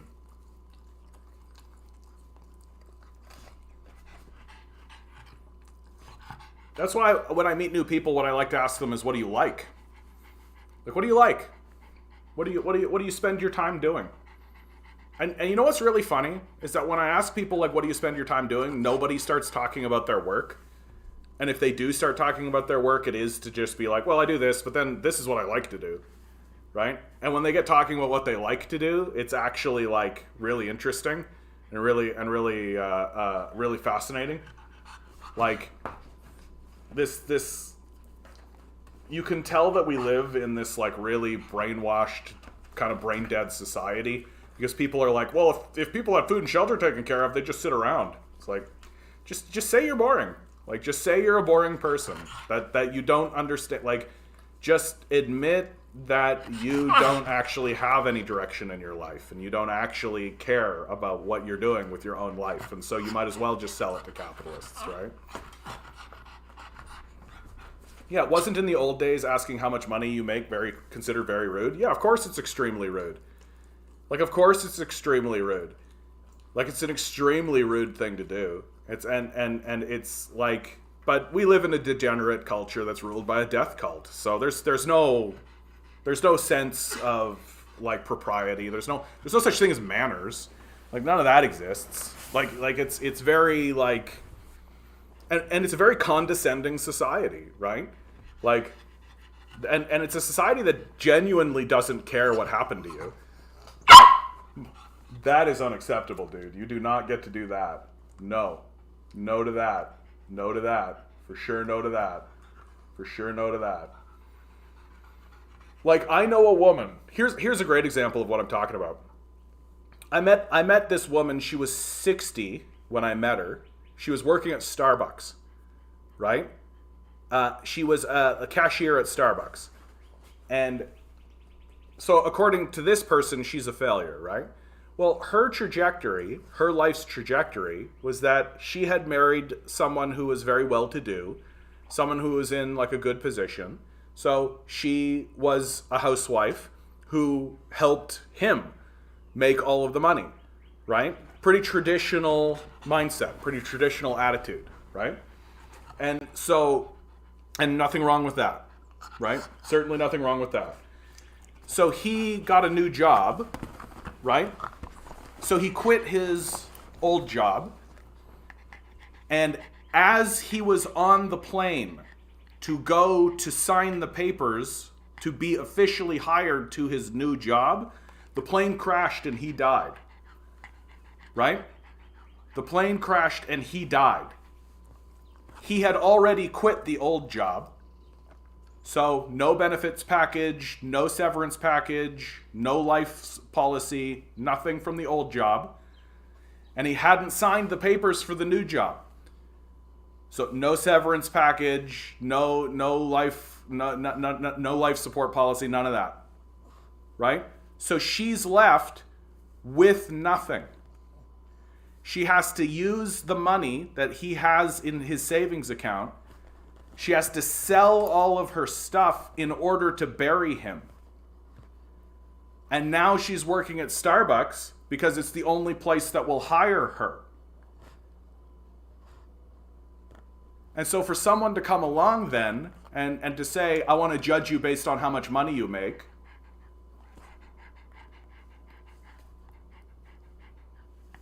like, how do you respond to this? How do you respond to this? Like, have some basic decency. Like, have some basic understanding of what's happening in the world around you. And that to ask people, like, how much money they're making is to essentially say, I don't value your life's experiences. I exclusively value what capitalists think. It's degenerate. It's just degeneracy.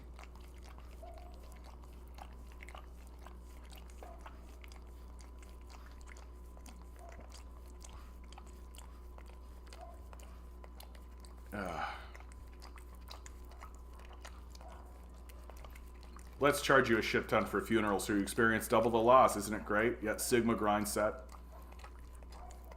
Yeah, some of the dumbest, most useless people have high net worth in this economy. Yeah, that's the truth.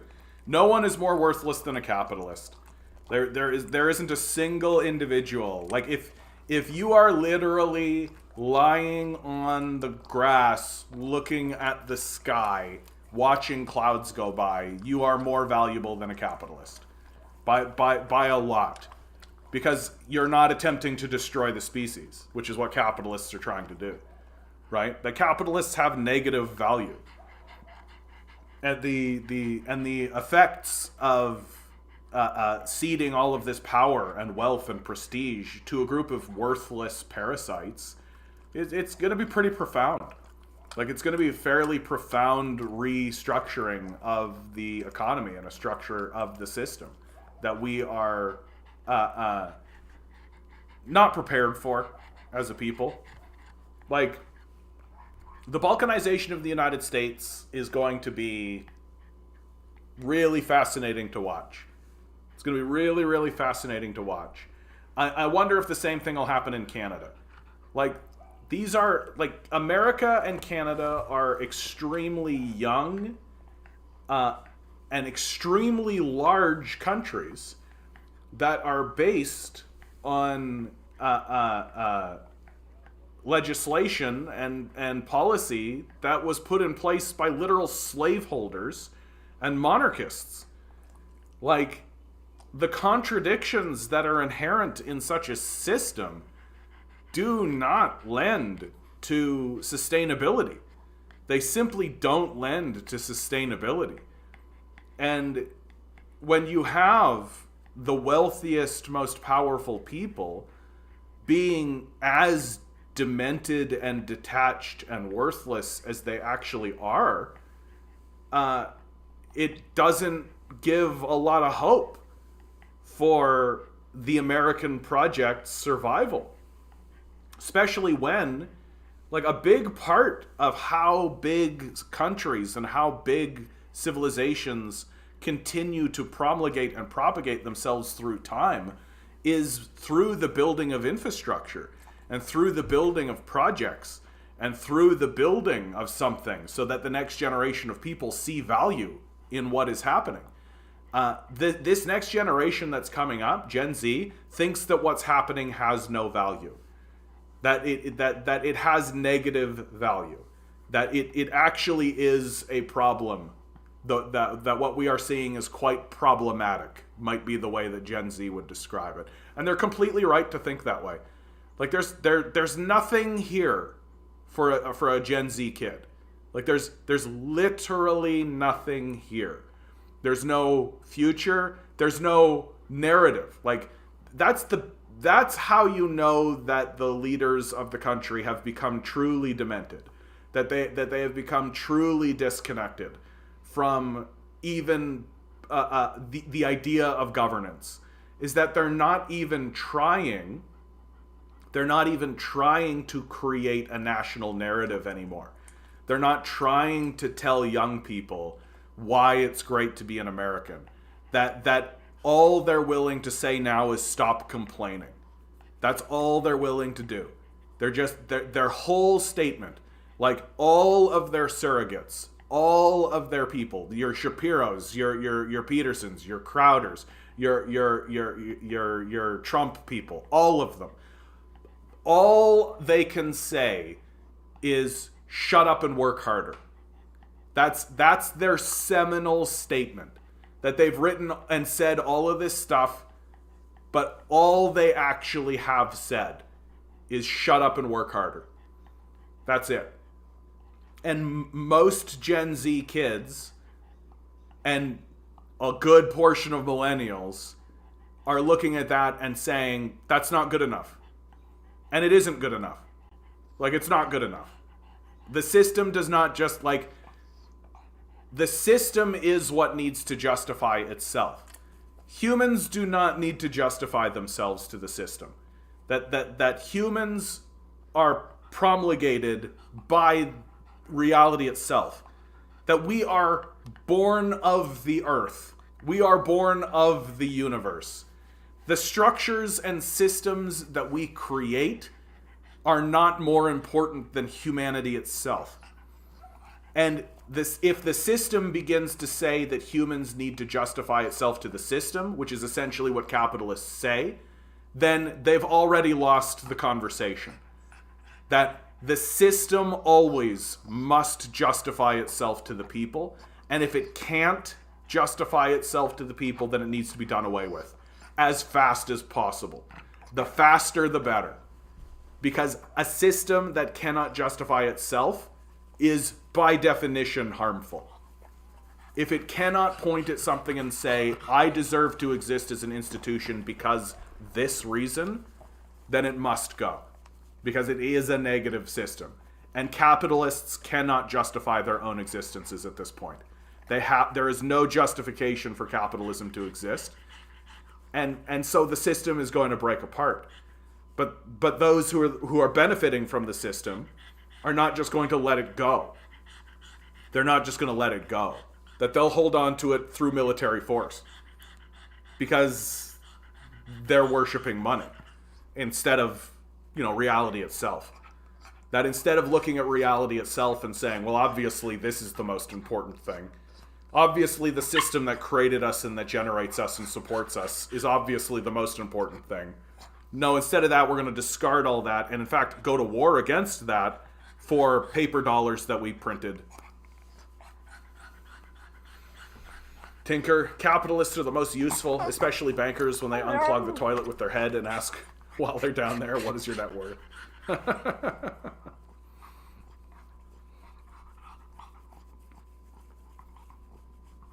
What do we got here? There's a robust conversation happening in TikTok that I'm not really a part of.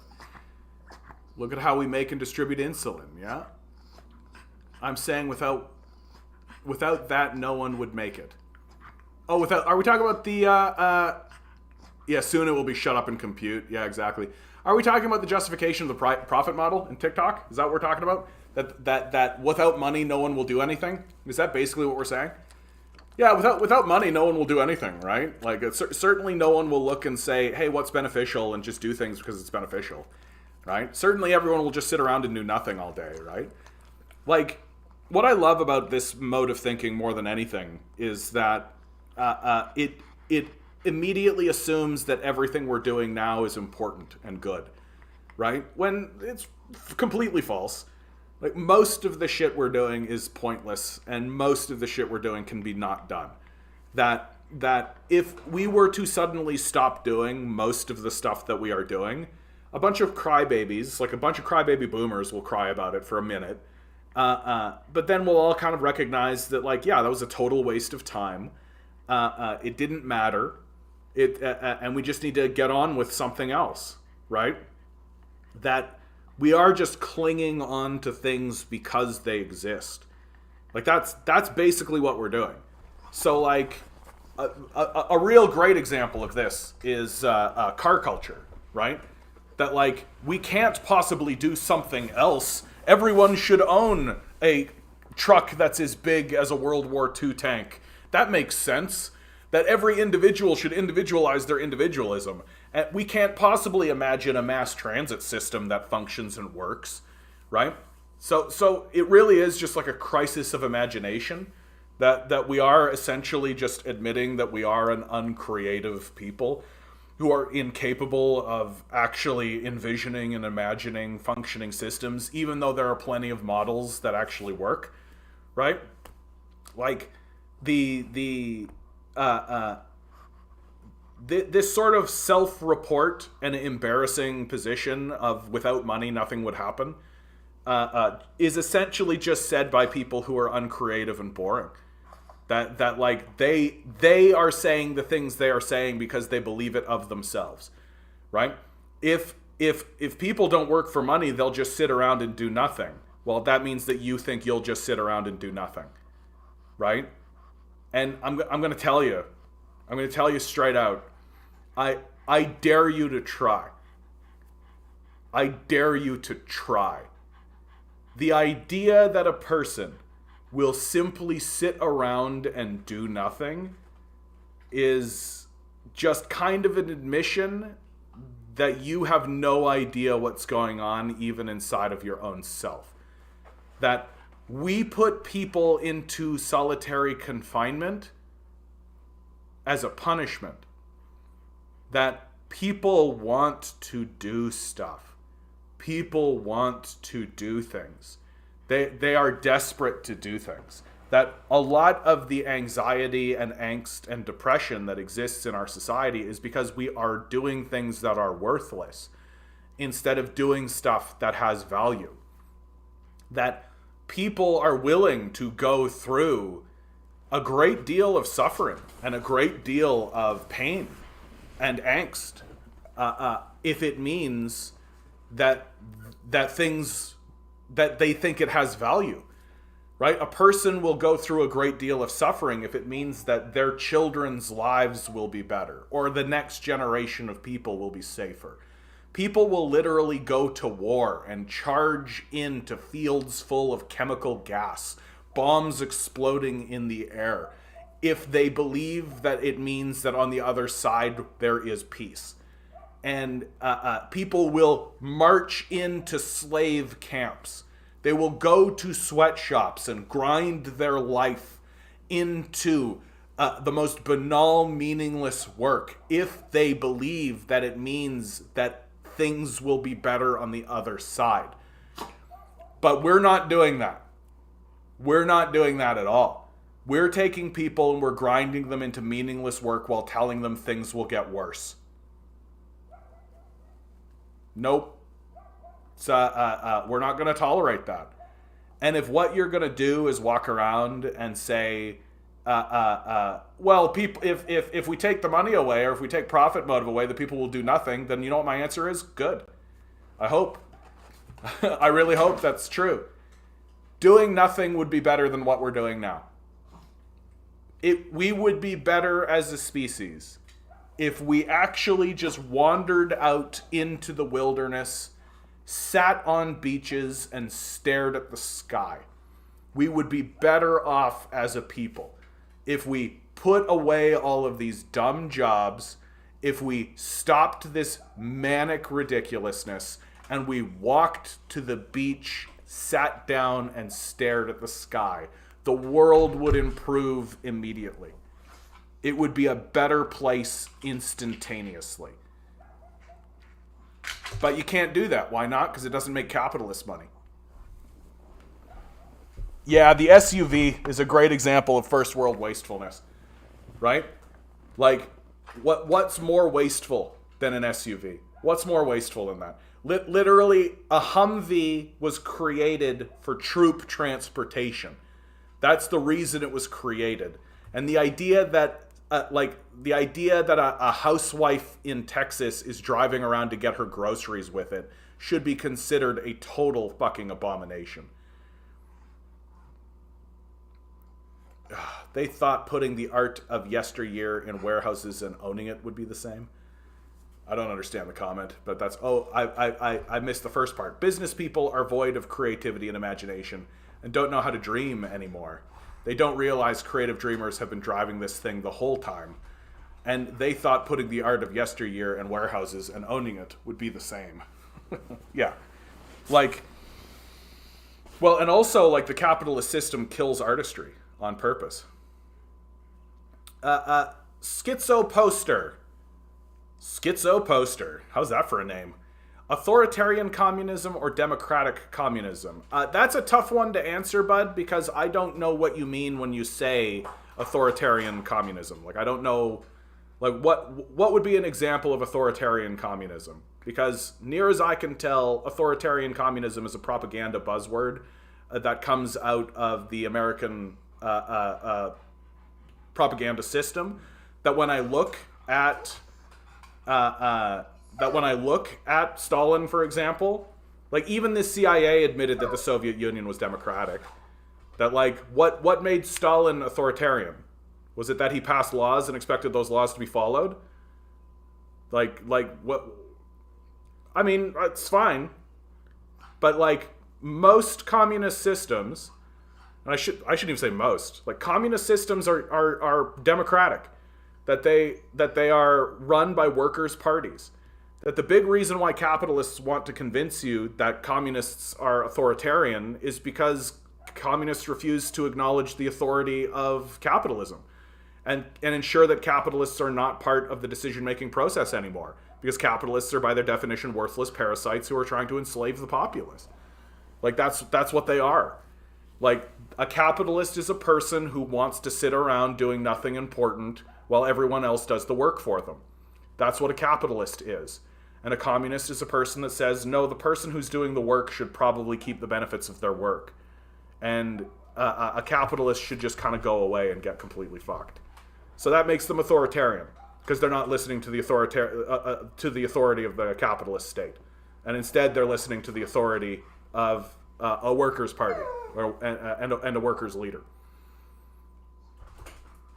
Yeah, it's authoritarian communism if I lose the vote. It's democratic otherwise. Yeah, exactly. That's exactly right, Ciarhu. If a capitalist wins, it's democracy. If a communist wins, it's authoritarian. Yeah. Paolo, good to see you. I'm not so sure that business people lack imagination and dreams. In this society, the only way a person can manifest, I'll say, his dreams is often through founding a business. Yeah, I know what you mean by that, Paolo. Like, it might be more accurate to say that the system of capital itself destroys creativity and imagination. That there are, like, because of the structure of capital, where there is something like maybe 1,000 people with the majority of the wealth, right? So, like, just a small portion of the society actually owns such an overwhelming amount of the wealth that it creates a bottleneck of creativity. That the system of capital is only as capable of being as creative as the capitalists are. And so that means that it's only as creative as the 1,000 owners. And the 1,000 owners are motivated by one thing exclusively, which is, what's in it for me? How do I make the most money? And so it doesn't matter how creative or interesting or imaginative or even useful your idea is, if you can't convince this small group of psychopathic parasites that it has value, then it has no value. It can't be made. It can't be done. And so what this generates, by definition, is self-interested yes men. Because the only idea that actually gets manifested into the world is the idea that the capitalist thinks is good. And if you think that the idea that the capitalist thinks is good is stupid or bad or harmful, then the capitalist will simply push you away and find a person who says, yes, sir, good idea, sir. Yes, sir. What a great idea, sir. Yes, sir. And so the society that is ruled in such a way becomes uncreative, and that the people who are successful in it are uncreative people. And so I tend to agree. I see where you're coming from with this, Paolo, that it's not that business people lack imagination and dreams, but it's just that the system of capital itself, it must respond to the dreams and imagination of the ruling class. And because they're worthless parasites whose ambition is to essentially be wage slavers, they're not particularly imaginative or creative people. And oftentimes, the imagination and creativity of the populace is like, I would like to be free. Too bad. Go make lattes. Yeah, you should have known that from the kind of propaganda the West pumps out. Yeah, like we're at a point now where we have to be like extremely skeptical of the West and of the CIA especially. Like we literally can't trust anything anymore. Like if the West is saying it, one of the things that I've taken to do is if any Western source stands up and makes a claim, I immediately just go, really? Sounds wrong. I just do that. And I would say that like 95% of the time, it turns out to be accurate. That maybe about 5% of the time, there was some truth into what they were saying.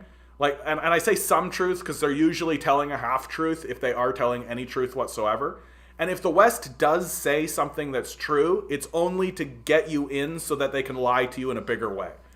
Like that's how the West operates. And there are, Poster man, you stick around with me, bud. Any question you've got, like, and some of the big ones, I'll walk you through it. I really will, because the no one lies more than the government. No one lies more than the West does. That we live in a system of indoctrination and a system of propaganda that is so vast and is so encompassing that it's difficult to actually see it. It's difficult to actually understand, and the scope of it is part of, like, people can't really comprehend or believe that the system of propaganda is as vast as it is. I think that that's a big part of why people continuously fall for it, because people are just like, it can't possibly also be this. And the answer is yes, it can. Like, the CIA is hundreds of billions of dollars, and the system of capital is multiple trillions of dollars. Like, they own Disney. Like, I don't know what to tell you. Like, the system of propaganda and the propaganda network that exists in America is vast, thorough, and all-encompassing. And if you don't step back away from it and actually look at it from the outside ever, then you'll never, ever, ever, ever get free of it. And we are never really free of it, right? That there always is something that they've always got some hook inside of you because they're so vast. And there's always something that they've got you convinced of that is a lie. That is a lie. And once you come to that understanding, that you will constantly be in a state of revelation, you will constantly be, oh, that was a lie. That feeling of recognizing that, oh, that was a lie. Just, oh, I can't believe it. That too, there's no way that this is a lie. There's no way that this is a lie. That kind of sensation I got to come up for a word with this. What word should we give this? There's like this sense of just recognizing that you have been gaslit.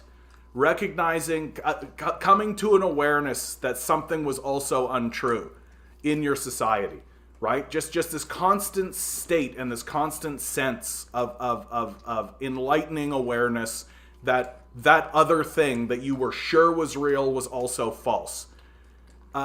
Once you accept that that's going to happen to you a lot, and you don't get mad about it, like when I was younger, I would get upset about it, but now I don't get upset about it. Now I actually kind of revel in it.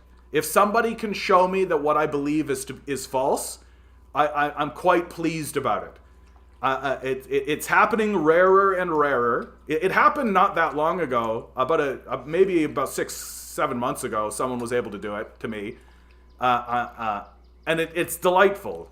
And so if you can learn to delight in having that revelation of that you were being gaslit or you were being lied to, then your life is going to improve pretty dramatically. And I hope that you try to challenge me on some things that I'm able to do that to you. Because I got a whole list of things right here that I love to hit people with. I am happy that the Uyghur genocide one seems to have gone away. I don't get that a lot anymore.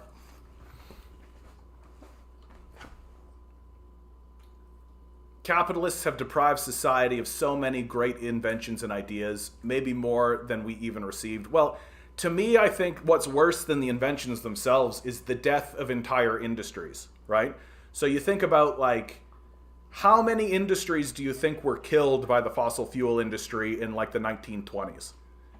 Like someone like Tesla, for example, right? It's a total abomination that Elon Musk uses Tesla's name for his company.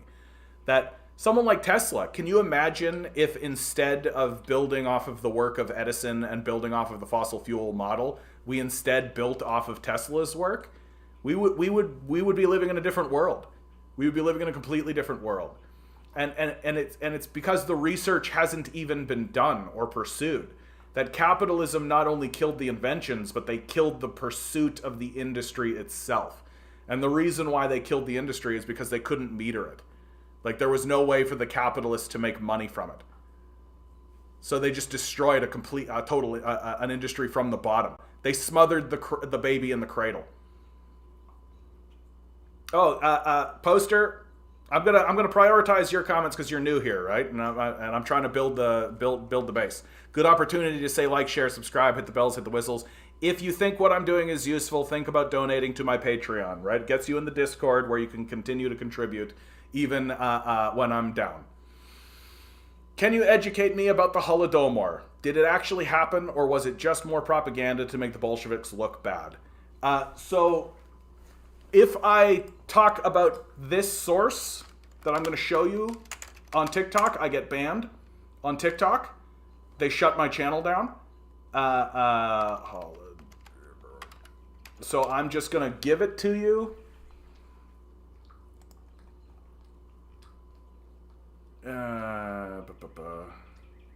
What's the one that I know? You know what, dude? I'm just going to... Okay, got it. Thank you. Just Google this. Just look at the thing right here. Google this and start looking into this fellow. Okay? And he's going to give you a lot of specificity. If you care about this, he's going to give you a lot of specificity. Here's the broad stroke, so I don't get banned on TikTok. We've opened the Soviet archive. Okay? That Putin opened the Soviet archive. We have sent anti-communists into the Soviet archive. And the anti-communists have come out and said it wasn't a genocide. There was no attempt by the Soviets to purposefully commit a genocide. Sure, there was a famine, but the region was famine-stricken, right? That the actual narrative of the Holodomor is that yet another famine happened in the region, which has happened lots of times in that region because it's a famine-stricken area, and the Soviets did everything they could to deal with that famine in the famine-stricken area where famines happen. And since then, another famine has never happened again. So the actual narrative there is the Soviets solved the famine problem. That's the actual narrative. But Nazis are really desperate to try to convince people that Soviets and communists are just as bad as Nazis, right? So people like Jordan Peterson will say that communism is just as bad as Nazism because he himself is a Nazi, right?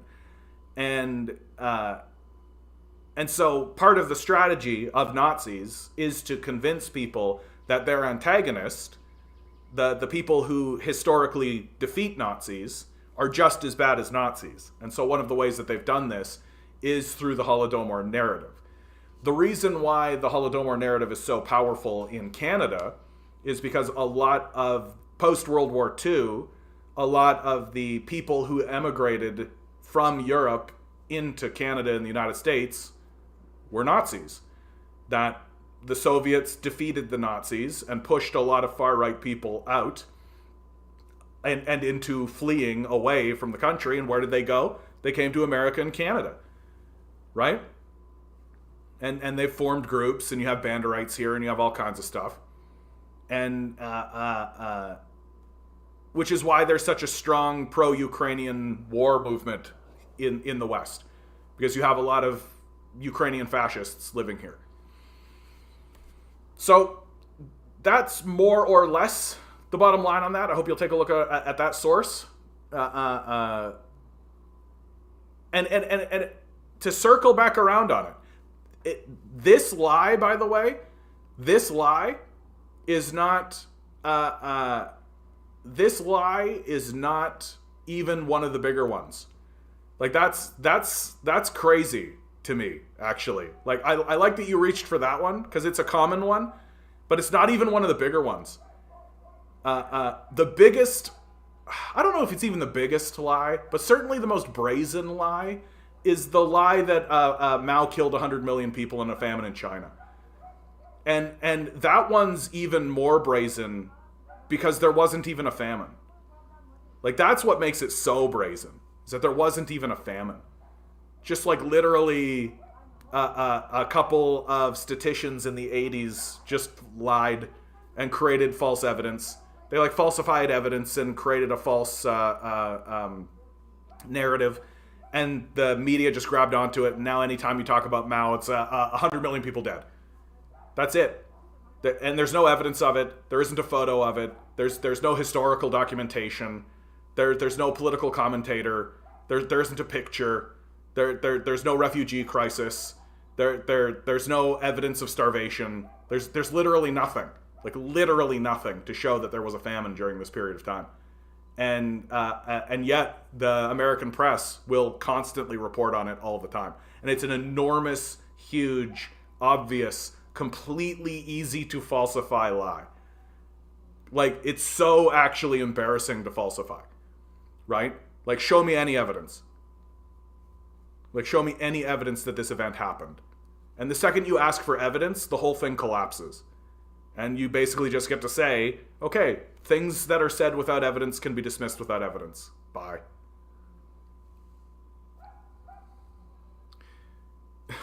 What are we talking about? What's who? What are you talking about? Yeah, the YouTube is privately owned and opaque. I mean, this channel has definitely been shadow banned. This channel gets shadow banned a lot, right? Like, I'll open up this channel and I'll start, and at the beginning of this, I had like 50 people, and you can see I get like 2K likes, and you would think that any algorithm where in the first half hour you had that kind of viewership and that kind of engagement would actually get spread around a lot faster. But instead of that, they've obviously programmed the algorithm so that if certain things are said, and I can't quite suss out exactly what it is, it drops it down. So I end up with about, I'd say 15 is probably the average viewership that I get. Even though the first half hour is usually about 200.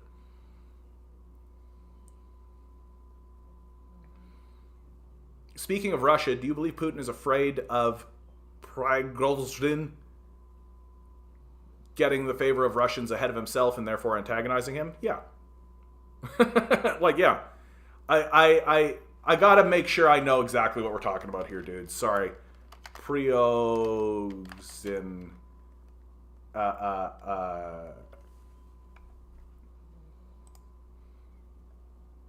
Oh, I thought we were talking about somebody else. This is the Wagner guy, right? So Putin's chef. No. Who are we talking about? Oh, this is the guy, the founder of Wagner. Okay, great. I think that there's just always a power struggle, right? Keep it nice. Keep it nice. Keep it nice. Keep it nice. Who? Keep it nice. Come on. We don't need to say that kind of stuff in here. Just straight up. We just don't need to say this kind of stuff in here. Yeah, I think you got it, Paolo. Like, I think that there's always an internal power struggle, and people. If I was Putin, I'd be afraid of an assassination. That's what I. If I'm Putin, that's what I'm looking at. I'm looking to make sure that I don't get assassinated. That's basically what it is. Dragon Fruit, don't know if I've ever seen you here today, but congratulations to you. Called out of your job today. Solidarity. Solidarity, bud. Solidarity. Hope everything's going well. Bandera Nazis were a huge percentage of the Yukis that came to Canada post World War II. Yeah, fake story spread by the CIA. Yeah, more Russians died than the Ukrainians, for sure. Like, there was a famine. Like, that's important to point. And I think what's really important to note about this is that the Soviets themselves were fairly upfront about their contributions to the famine. That their hands aren't completely clean, but it isn't, we got to get these Ukrainians. It was like, through the passage of doing business and working, they get caught off guard. And that this natural event, they write themselves about what they could have done better and how they contributed to it, and what they could have what they could have done to make sure that the famine never happened in the first place, which is part of the reason they were able to alleviate the crisis later on. Yeah. Transylvanian.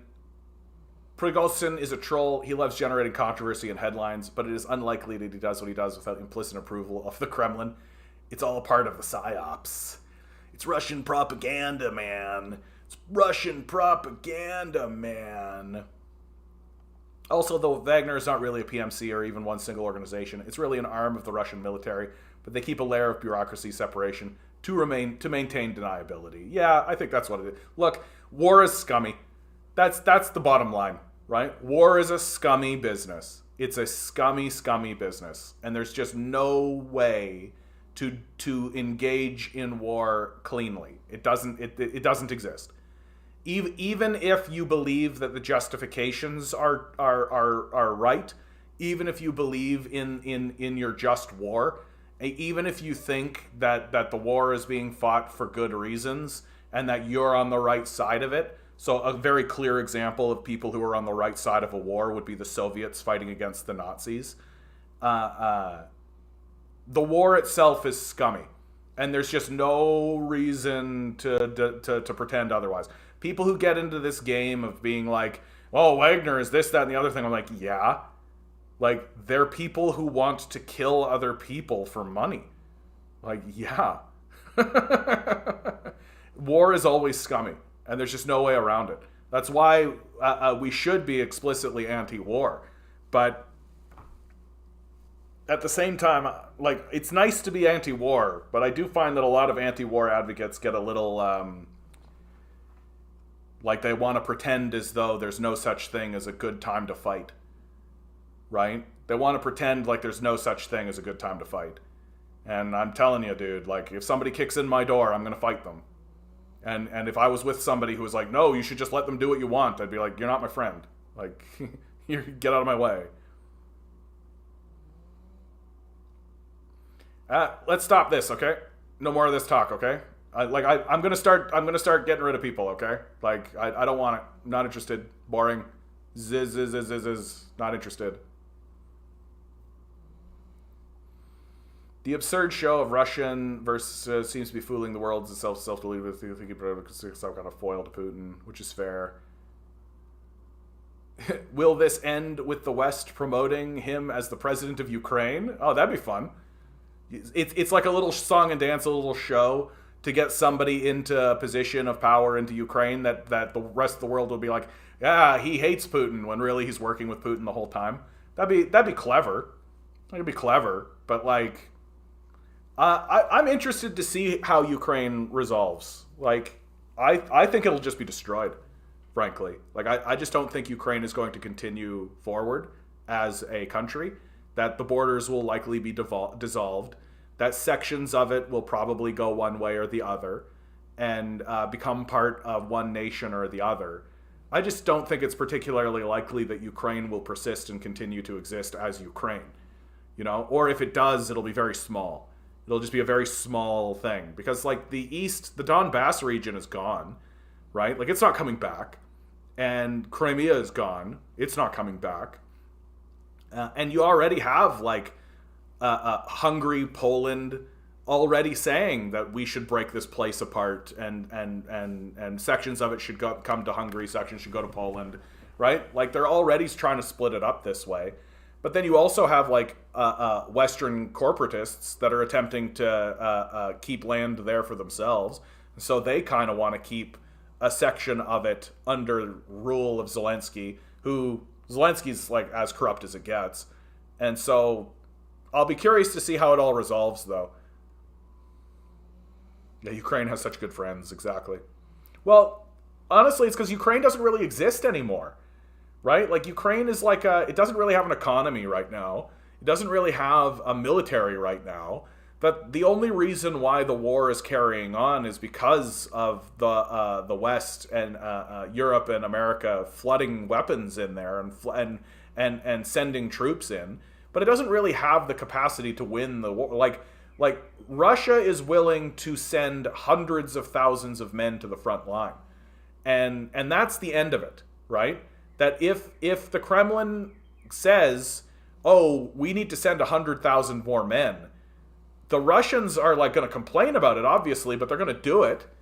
Whereas if Europe or if America said, we're going to send 100,000 men, no one's enlisting into that. No one's going to go. Like, no one's going to go. Like what are they going to do? Do a draft? Like, it's not going to happen, right? Yeah, it's like how America dragged on World War I for so long. Yeah, it does have that kind of quality. I cannot believe that Ronnie Nutt is coming in here, dude. Holy cow. And at least you're asking about it. Oh, wow. Off topic, but what are your thoughts on the Ronnie Nutt situation? I was in your TikTok live stream when that whole thing happened. Absolutely disgusting. They should let that man rest. I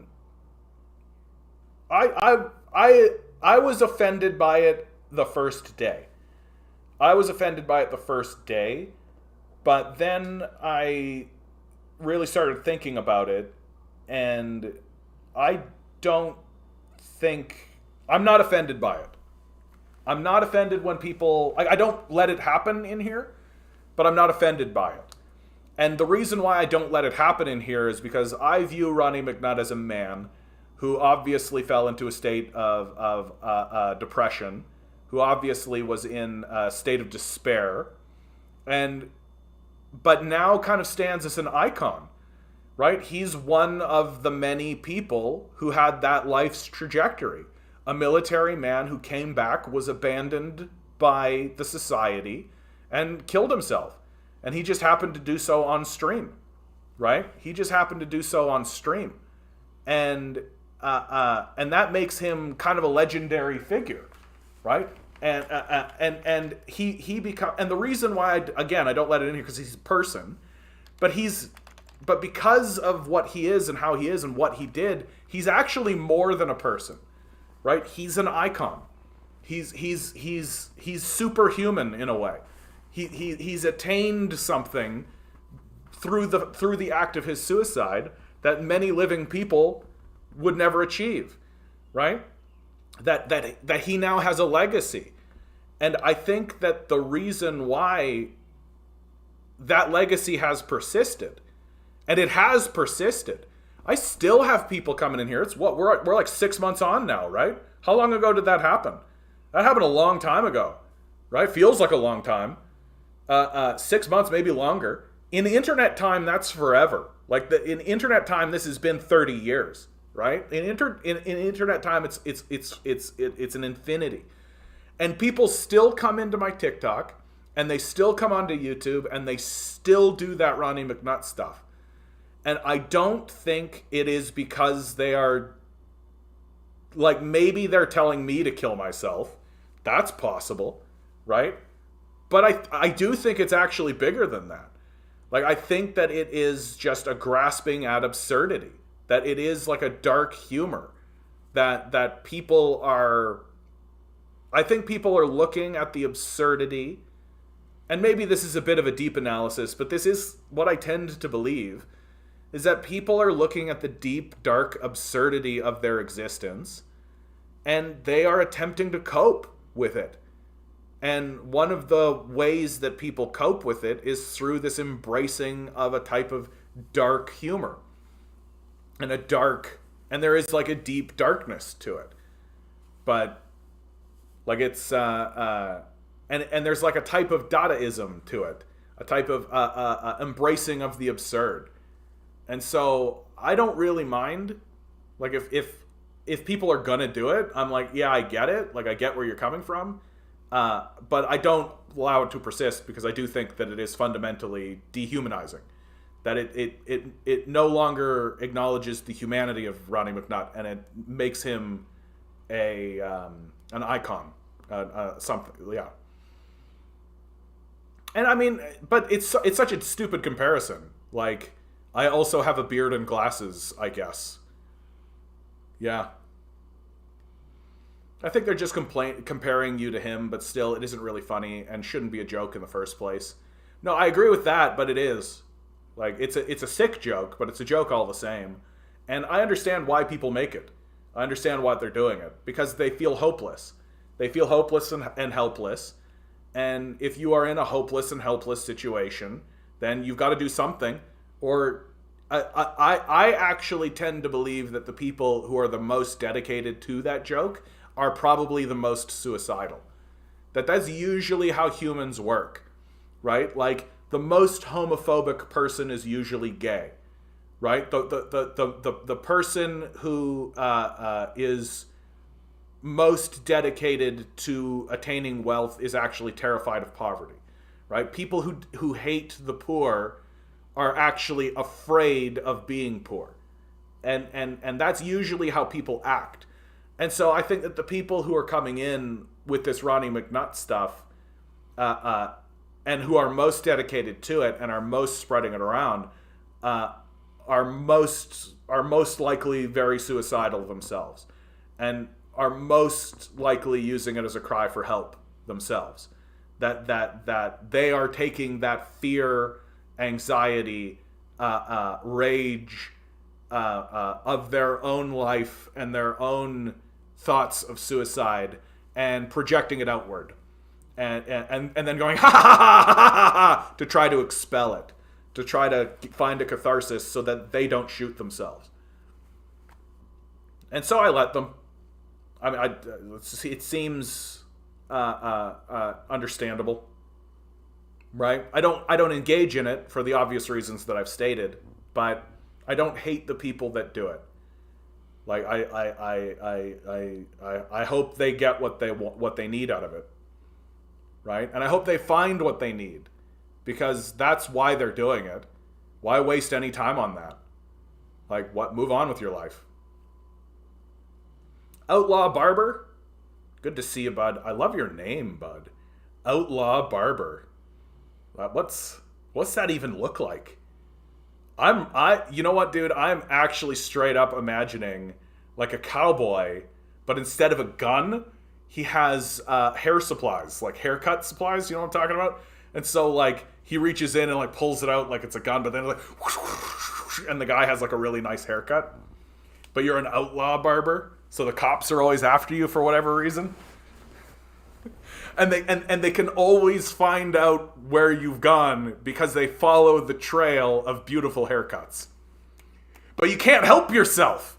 You gotta do it. You gotta solve the crisis of fascism in this country. The crisis of fashion. The crisis of fashion in this country. And you can't help yourself. You walk in there, ching, ching, ching, ching, ching, ching. And they go from being like a broken down drunk on the side of the street, and just like a smoke cloud comes up, and then they're just gorgeous, full hairstyle. Somehow their clothing is clean too, right? You've just had a do-over. You've just been made over. Sorry, I know this is a complete tangent, but your name, Outlaw Barber, very, very, very evocative. Yeah, I'm from Oklahoma. I don't pay license for my barber license by the state anymore, so I am outlawed. Brilliant. Brilliant. Amaze Brain, good to see you. I'm invested in the story of the Outlaw Barber now. I am too. I gotta tell you, the Oklahoma Outlaw Barber. I understand that you've been cutting hair in the state without a license. We don't take kindly to you outlaw barbers around here. Bud, this is a movie. This is a movie script. The Outlaw Barber. This writes itself. This writes itself. I think that anybody could sit down and write this script right now and pitch it and probably get this made. If they're making Cocaine Bear, if they're making Cocaine Bear, they're gonna make anything.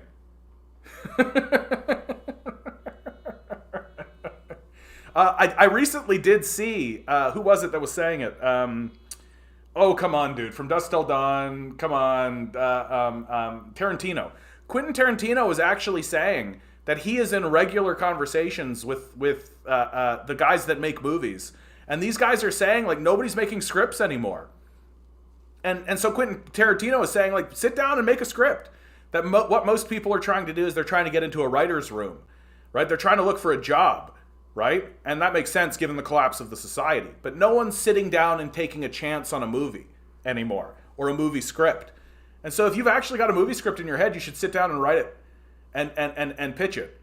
Now, I think Tarantino is full of shit because I think that these guys are all detached, narcissistic psychopaths, and they're not actually going to take their money and invest it in anything because all they care about is money for themselves, and they're only actually going to invest in things that they know for sure 100% are going to turn a profit, right? And so you're constantly in the state of needing to negotiate and convince, like, just totally detached people to take a chance on their money. But that's what Tarantino says. So who knows? Maybe it's true. Anyway, let's actually, and to answer your initial question, what are my thoughts on the anarchist Michael Malice? I don't know who that is. So, sorry. I'm an agorist that don't pay taxes to the ruling class either. Yeah, great. Like, grow your own food. So we collectively as a people should stop paying, like, for real, we should stop paying rent and taxes.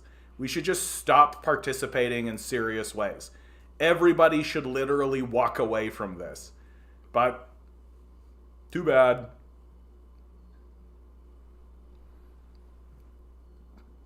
There's no NATO now. I mean, NATO would disagree. It's a joke. Turkey will not go to war if Russia takes the Baltics to trade for Ukraine. Hungary will not go to war if Romania tussles over Transnistria.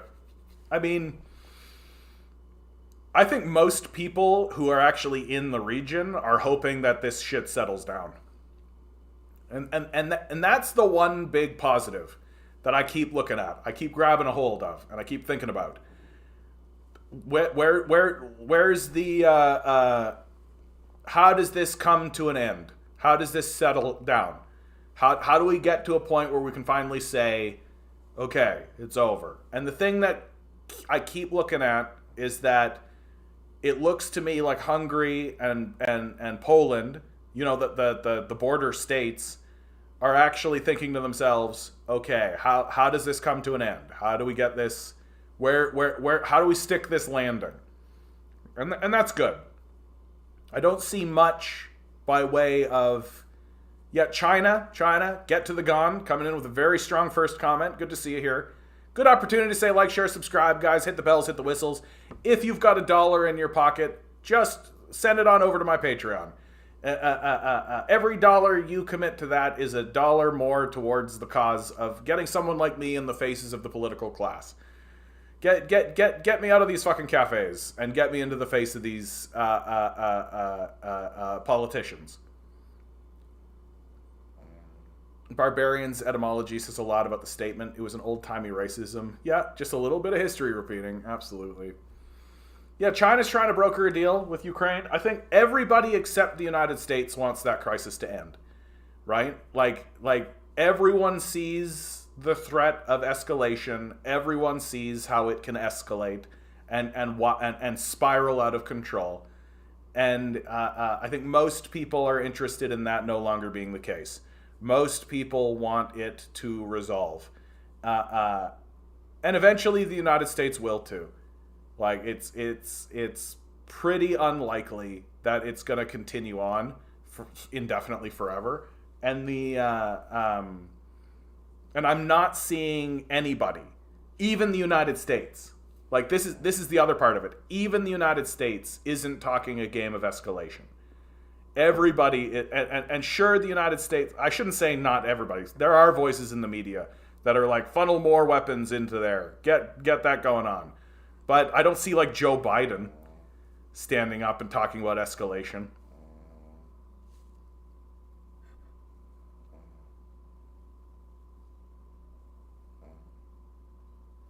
Unless you can whack or depose Duda, you can't change Poland's policies or goals. It's got 2 million Ukrainians in it and has to settle them somewhere. Yeah. China wrote a very mild set of, clearly basic international law principles, and yet Zelensky is off campaigning against those for his own absurd, infeasible demands. I actually am quite sympathetic to Zelensky's position, that when I take a look at Zelensky as a figure, I think that he came into office very genuine. I think that he actually he campaigned on stopping the Donbass war. He campaigned on ending the Donbass war. It's why he won so handily in the election. That Ukrainians didn't want that Donbass war to be happening. I think that the average Ukrainian is not pleased about the American intervention and about what's happening. And so they elected Zelensky to put an end to it. I think that Zelensky actually did try, but that the Nazis that NATO funds told him to go away, basically. Just basically said, go away. And since that moment, I think that the Nazis in Ukraine have been seizing larger and larger power in a sort of behind the scenes kind of way, that the Nazis are the ones that are actually running the show because they're the ones that are actually getting the funding from NATO. And so I'm more or less of the opinion that Zelensky has a Nazi rifle in his back and basically does what he's told by these Nazis. And so I think Zelensky has kind of shrugged and gone, okay, this is a lost cause. Like, this war isn't going to end. No one cares what I think. No one follows what I have to say. If I pass a law to do anything, to actually do anything, I'll probably just get a bullet in the back. America doesn't give a shit about me, actually. They're more than happy to use me as like a stooge, as a figure. They'll put me on Time magazine, for example. They'll put me on Time magazine, but they don't actually care about what's happening outside of how much money can they make for themselves. And so I think Zelensky has just sort of shrugged and been like, well, then I'll make a bunch of money for myself. And we're going to we already know that Zelensky has siphoned off something like $400 billion for himself. Like, so Zelensky's hope at this stage in the game is that he hopes to get through this to, probably he wants to lose the next election, which is why he banned the leftist parties in Ukraine, and that includes the opposition party. So there was like a center-left opposition party that Zelensky banned. And he obviously did this on behalf of the Nazis. And I think that what's likely to happen is that in the next election, there will be a show that gets put on called, and the show's name will be the Ukrainian election. And Zelensky will want out because he's already made his money. And he wants to try and get clear of it. He wants to get out. And I think that he'll cede all of the power to the Nazi candidate. And that the country will finally be led directly by the Nazis, explicitly. Like, I have said since the very beginning of this conflict that we are going to see Nazi salutes in the Ukrainian parliament. That is going to happen. That to me, that's a destiny for Ukraine. That you can't funnel this much money and organize the Nazis this much and give them this much power and then walk away from it clean. And so I think it'll be after Zelensky leaves office, and he's going to leave office after losing the election, which the Nazis are just going to take power, and then we'll see what Ukraine is actually all about. Lenin was mortal, but his legacy will last forever. Absolutely. Yeah, both political parties really want war with China ultimately. The U.S. empire will not go gently into that good night, it seems, and that could mean a nuclear war going hot. I mean, the Americans keep talking about how to do a war without engaging in nukes, so things would have to unravel pretty seriously, which is completely possible. Like, Americans are fairly unhinged, so... Outlaw Barber, I think the ruling class set up all governments, including capitalist and communist governments, to divide us all to keep us fighting while they remain in power and the serf class, us, suffers. Thought. That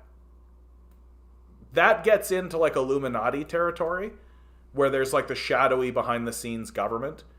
And my thoughts on that idea is that is a comfortable lie that we should dispel.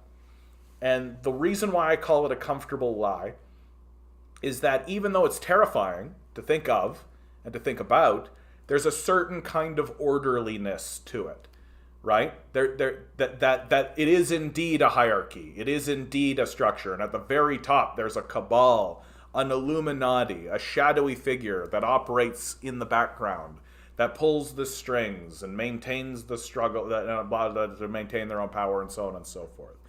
That the truth is actually much more terrifying, which is that no one's in control. It's a much more terrifying thought that no one actually is in charge. That there are institutions that exist that attempt to create some kind of orderliness and create a type of stability in the environment that they operate in. And certainly there is an international community and there are international institutions that exist to a certain degree to try to facilitate negotiations between these institutions. But China is basically just trying to do what's good for China and face the challenges that China has going on and do what's right for China. And the capitalists are just trying to do what's right for them and basically have just abandoned any sense of governance in America whatsoever. So there isn't really government. Like there's nobody who's actually governing in America. There are people in positions of power within the government, but they're telling you out loud that they want to get rid of the government, right? So they're not actually interested in governing. And I know that when I was younger, I kind of not fell for, but I fell into this idea of like the Illuminati and behind the scenes and the Bilderberg and all that kind of stuff. And all of it really is just like, so like the WEF is a good example of this, right? That people look at the WEF and they go, oh, it's the Illuminati guys that are running behind the scenes and all that. And it's like, yeah, it's a group. Like, it's a group that exists, and it's probably the most explicitly fascist group that exists. Like, some of the ideas that are coming through the WEF are straight up Nazism. Like, straight up eugenics. Like, straight up, like, we're going to implant chips into people, and if they stop working for 2 seconds, then we'll give them a little electric shock. Like, that kind of Nazi shit is happening at the WEF. These people are obviously psychopaths. If their policies actually started to get implemented, I would be like, oh, good, an excuse to go to war. But they're just a group. Like, they're just a group. Like, they're not actually in charge. They're not actually controlling anything. And like the Canadian government like exists and has authority and can do stuff. But like if the Canadian military decided to just overrule it and walk in the door, that would happen. But they don't, because it's all just like promises. Like that's the thing that's the scariest to actually recognize. That at any moment the American military could just walk into the White House and say, "We're in charge now." And we would just have to say, okay, like maybe we would form up little militia groups and have like our little, and it would definitely put a lot of tension. It would definitely raise tensions in America. So maybe they don't want to do that, right? But they could. There's nothing stopping them, right? Like it's all just a series of agreements that we're all just like, 150 years ago, a bunch of white slavers came in here and they wrote a document that we consider sacred for no reason. Like, that's what it is. That's what it is. And if the people in charge in the military just took the American Constitution and went, who gives a fuck? That's it. It's over. Like, it's over. Right? And there's so many things that exist in the world that are like this. That are just like, we do it because 100 years ago someone agreed to it. That an event happened, that we all just, that back then they resolved by doing this, and now here we are 200 years later, and that rule still persists, and we all just do this because back then they said so. And so often we could just stop. We could just be like, nah. But there's always a group of people who are like, But what the people wrote 200 years ago, what the slavers wrote. And that's a scarier thought. It's scarier to think this way, right? It's certainly scarier for people who are looking for stability. It's terrifying to think that like money isn't real. It's just an institution that we use. It's obviously corrupted and been corrupted completely and corrupted most other systems that exist, but it isn't real, right? Like if farmers grew the food and sent that food to stores and people came and got the food, and no one had to pay rent or taxes, and that whole thing was just there and people could come and get the food. And if the farmers could just send out a message saying, hey, we need laborers, and people would just come and do the work, and then eat the food and then live in houses. And if somebody needed to fix that house, somebody showed up and just fixed it, and that whole system just happened and there was no money exchange. Like, what would be the value of money? If somebody came into a system that was running like that, where there was no exchange of money happening, and said, oh, hey, how about instead of just doing the things that you're doing, we exchange little paper bills to keep track of it, I think people would be very confused. I think they would be like, why? I don't understand. It's this pointless. Everybody's got their needs taken care of. Everybody can go to a show or do a thing, right? Everyone's got food and shelter. The food's getting made. Right? That the farmers likely live in the best houses and the best property, and if they say they want something done, it probably happens. Why? Because they're the ones making the food. Like, but it's just like, but we have this institution, and the institution of money is old. Like, money is an old one. Like, that's an old institution, and but it's not real. It's completely fake. And we have gotten to the point in our society now where we worship it. Like we don't just use it. It's not just a tool, right? Like other societies I think use money, but they see it as a tool. Like the Chinese definitely see money as a tool. Like they don't worship money. Like they see the value of it, obviously, and they see that it has that there's things that can be done. But they don't worship it in this way. That oftentimes, if a crisis is happening or a conflict is happening, and if the resolution is just forgive the debt, if the resolution is, oh, just get rid of the money, then the Chinese often just do that. Because they're like, oh, they don't even value money more than the relationship with another nation. That oftentimes, like, they'll go into, like, an African nation is a good example. They'll go into an African nation, and and they'll be like, we would love to have access to your cobalt, for example. And the African nation goes, okay, great. We also would love to have access to that cobalt. Like, we're fine. And then China will go, okay, well, why don't you build a mine there? And the Africans will go, well, we don't have a road to the cobalt. We don't have electricity to the cobalt. We don't have the basic infrastructure in place to get to the cobalt, right? And so China will say, well, okay, great. Why don't we float you a loan, right? And not only will we help build the road and get the electricity to the cobalt, we'll help build the mine, and we'll even help build the port with this loan that will float out. And you can use this loan to engage in the market to get the stuff you need in order to connect and so on and so forth, to get the cobalt, to get it to China. Right? So they'll float the loan. So America does this too. And then the African nation will go through with this because they're like, okay, great, this will be great, this will get us connected, we get a port, we get all this kind of stuff, it's great, infrastructure, assets, that's great. But then they come to the end of it, and and so much of what they have done is based on sort of the hope that this will pay the loan and pay it off. And they'll look at it and they'll actually say, oh dang, there is absolutely no way that we will ever be able to pay off that loan. That the process of getting the cobalt and selling the cobalt, like the selling of the cobalt will only pay off the interest on the loan.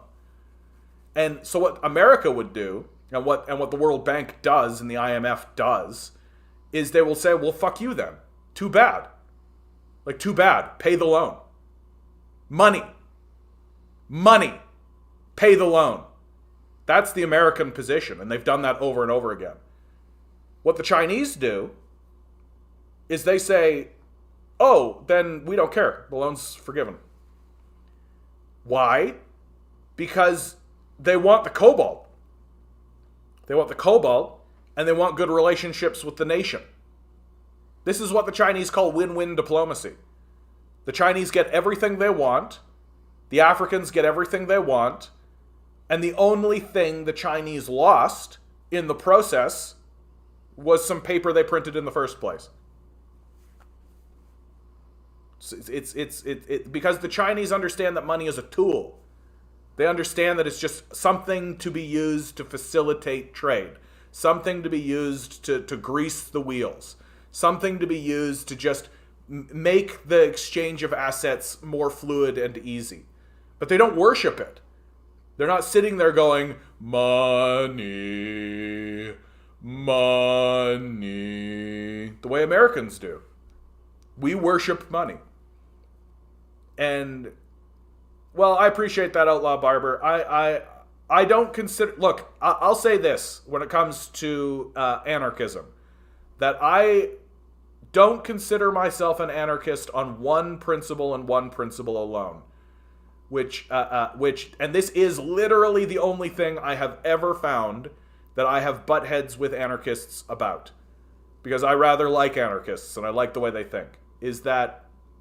that I think that if you attempted to actually erect an anarchist system in what is going on right now, that the Americans would just overrun it. And I don't think that it would be successful. That I hope you guys try, genuinely. I hope that the anarchists are out there trying to build their little community and trying to get off the grid and trying to do all that kind of stuff. Like, I really do. I'm not opposed to it, and I would never ever fight against it. And in fact, I might even join in if such a thing were happening around me. But my expectation would be that should such a idea take hold and gain force, that the police would come by and destroy it, that the American military would come around and destroy it, and that the only way to prevent that from happening would be to have a powerful, centralized organization that is well armed and well trained and well regulated, which anarchists seem to generally be against. But communists are not. So that's the only point. And I understand why the anarchists are against this. Like, that a centralized military can take over a society. And you end up with armed thugs, essentially, in control. Right? But if you don't have that, then you just end up getting overrun by capitalists. And that's it.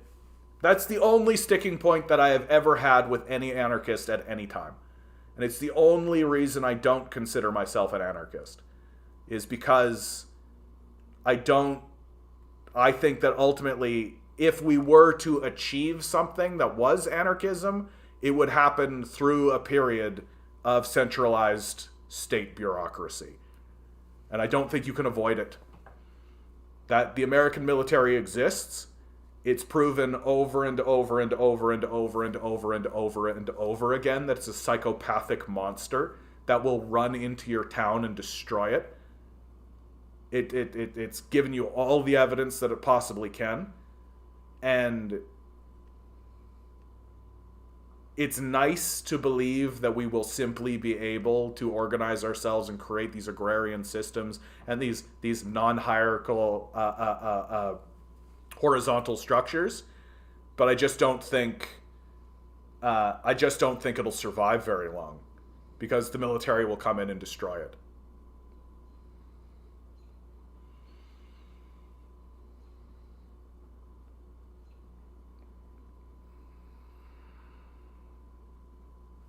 Con, what are you talking about, dude? What are you saying? The real terror is that on some level, there just is ideological national religious motivations for division. Yeah, you don't need a cabal to divide the masses. You just need a sports team. Yeah, also, this division in the world is justified and real. It isn't a trick. It isn't just a magical distraction. There are poor working class fascists. They exist, and they are committed as much as any mass of liberals and any mass of communists. Yeah, I mean, you're hitting on something I talk about all the time. Like, the name of this is Capitalism is a Death Cult, right? That what we are experiencing isn't a group of people who are reasoning themselves into a position. What we are experiencing is a group of people who are in a religious fervor. That this is a religious ideology. And that the divisions that are happening in the same way that Presbyterians divide from evangelicals, divide from Anglicans, based on these religious principles.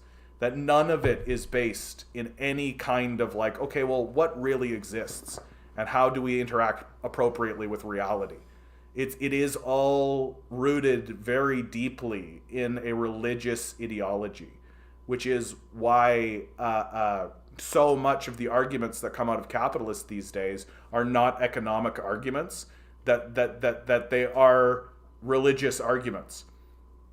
Why should I pay taxes? I earned that money. Why if you're poor, you just need to work harder and earn it, right? Like, it's not much different than saying God is punishing you for your malfeasance. You're poor because God said so. Like, all you have to do is accept that these people worship money as a god, and then you understand very clearly that they are religious acolytes, right? You just need to work harder. You just need to show the God that you have value. You just need to manifest it, right? So it's all very religious hoobu-jubu nonsense. And this is why they can't actually engage in a meaningful way with Marxists, because Marxists are the ones that are standing around saying, reality exists, you know. There is this thing called reality that is observable, and you can actually make statements pretty concretely about reality and what's going on in reality.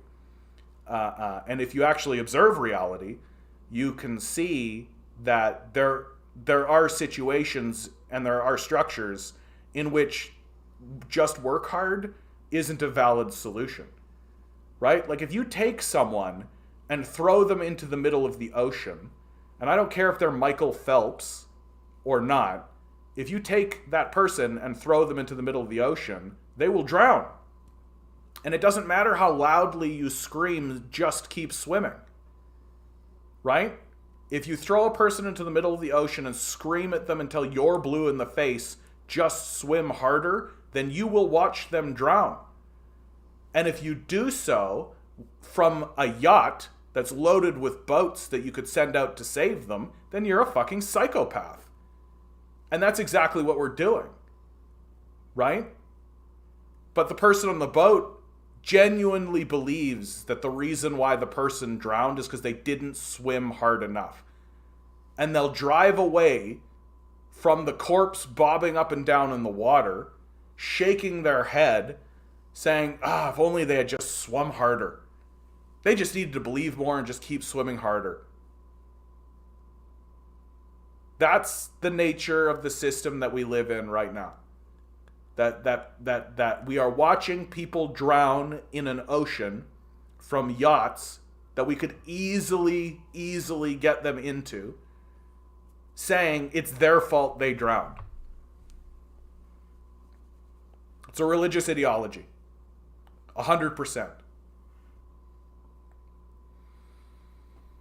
I have friends in Texas with a community of about 400 people that don't use money and exchange goods and services with each other. They go to town and use their skills to pay their property tax to keep the state off their back. Yep. I mean, that'll go for a while, right? Like,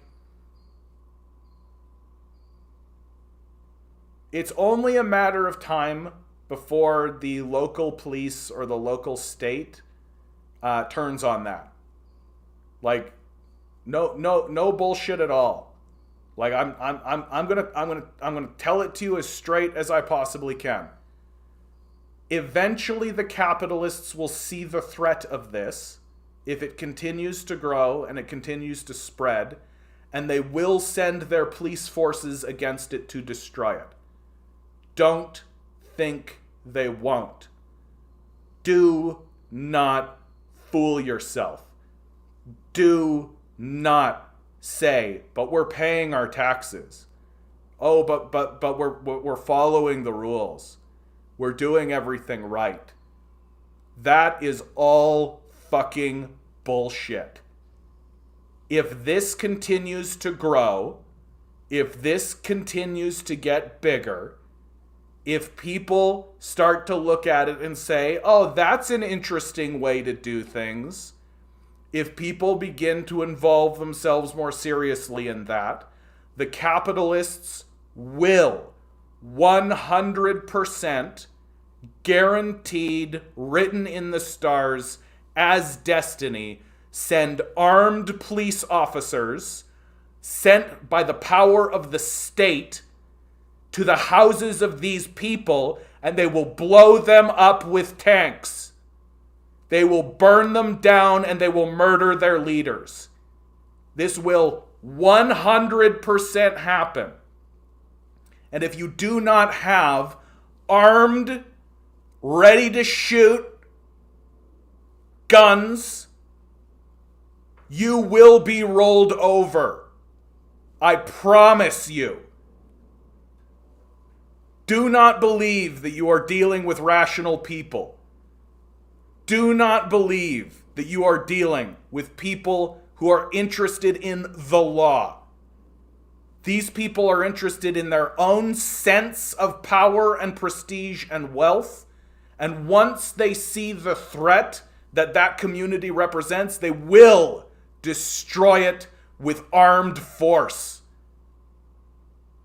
No doubt.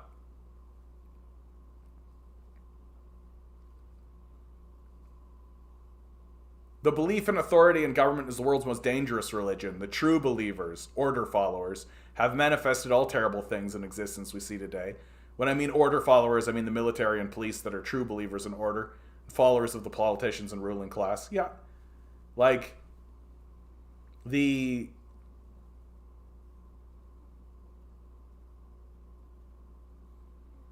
it's interesting because it's difficult to call these people order followers, like followers of order, because the system, like this, the major statement of capitalism is let the market decide, right? That the neoliberal period, if it had a slogan, it would be let the market decide. I've chosen to reinterpret that to make it a lot more epic, which is let chaos reign. And the purpose of the police and the military is to protect the system of capital, but the system of capital is saying, let chaos reign. And so people who are part of the military and the police forces in America right now are not fighting for order, they're fighting for chaos. Because that's how the economic system is structured. And if you're fighting to maintain this economic system, then you are not a believer in order. You are a believer in chaos. You are quite literally a chaos death knight. I like stating these things in fantasy terms because I think it makes it a lot clearer to us for some reason. That we are not actually believers in order. We believe, and we say it out loud all the time. Let the free market decide. Let chaos reign. Right? Let chaos reign. It's like how I love to describe what we've done with fossil fuels. Like, put it in fantasy terms. So we've dredged up the corpses of the dead, put them through an alchemical process to create an elixir or a potion that we pour into infernal machines that we forged from the metals of the earth in order to burn these corpses so that we can get superpowers. We can travel vast distances very quickly. We can fly. We can open up visual portals to anywhere another portal has been constructed. We can communicate over vast distances. We have granted ourselves as humans superpowers through the burning of the dead. A process that any fantasy fan will understand as necromancy. And what we've chosen to use our superpowers for, what we've chosen to do with the burning of the dead, is to go to places we hate, do tasks that are worthless, so that we can destroy the future of humanity for our children. That is literally what we are doing.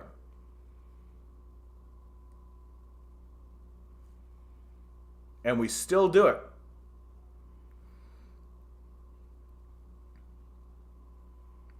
Anyway, guys, with all that, I'm overtime and I'm tired. I hope you're all doing really well out there. God bless each and every one of you. Always remember, each and every one of you is a quantum being, walking around in quantum energy. These billionaires are spending hundreds of billions of dollars in the hopes you will never realize it. You'll just keep being the good little commodity they need you to be. Rebel. Revolt. Repent. Good luck. We're going to need it.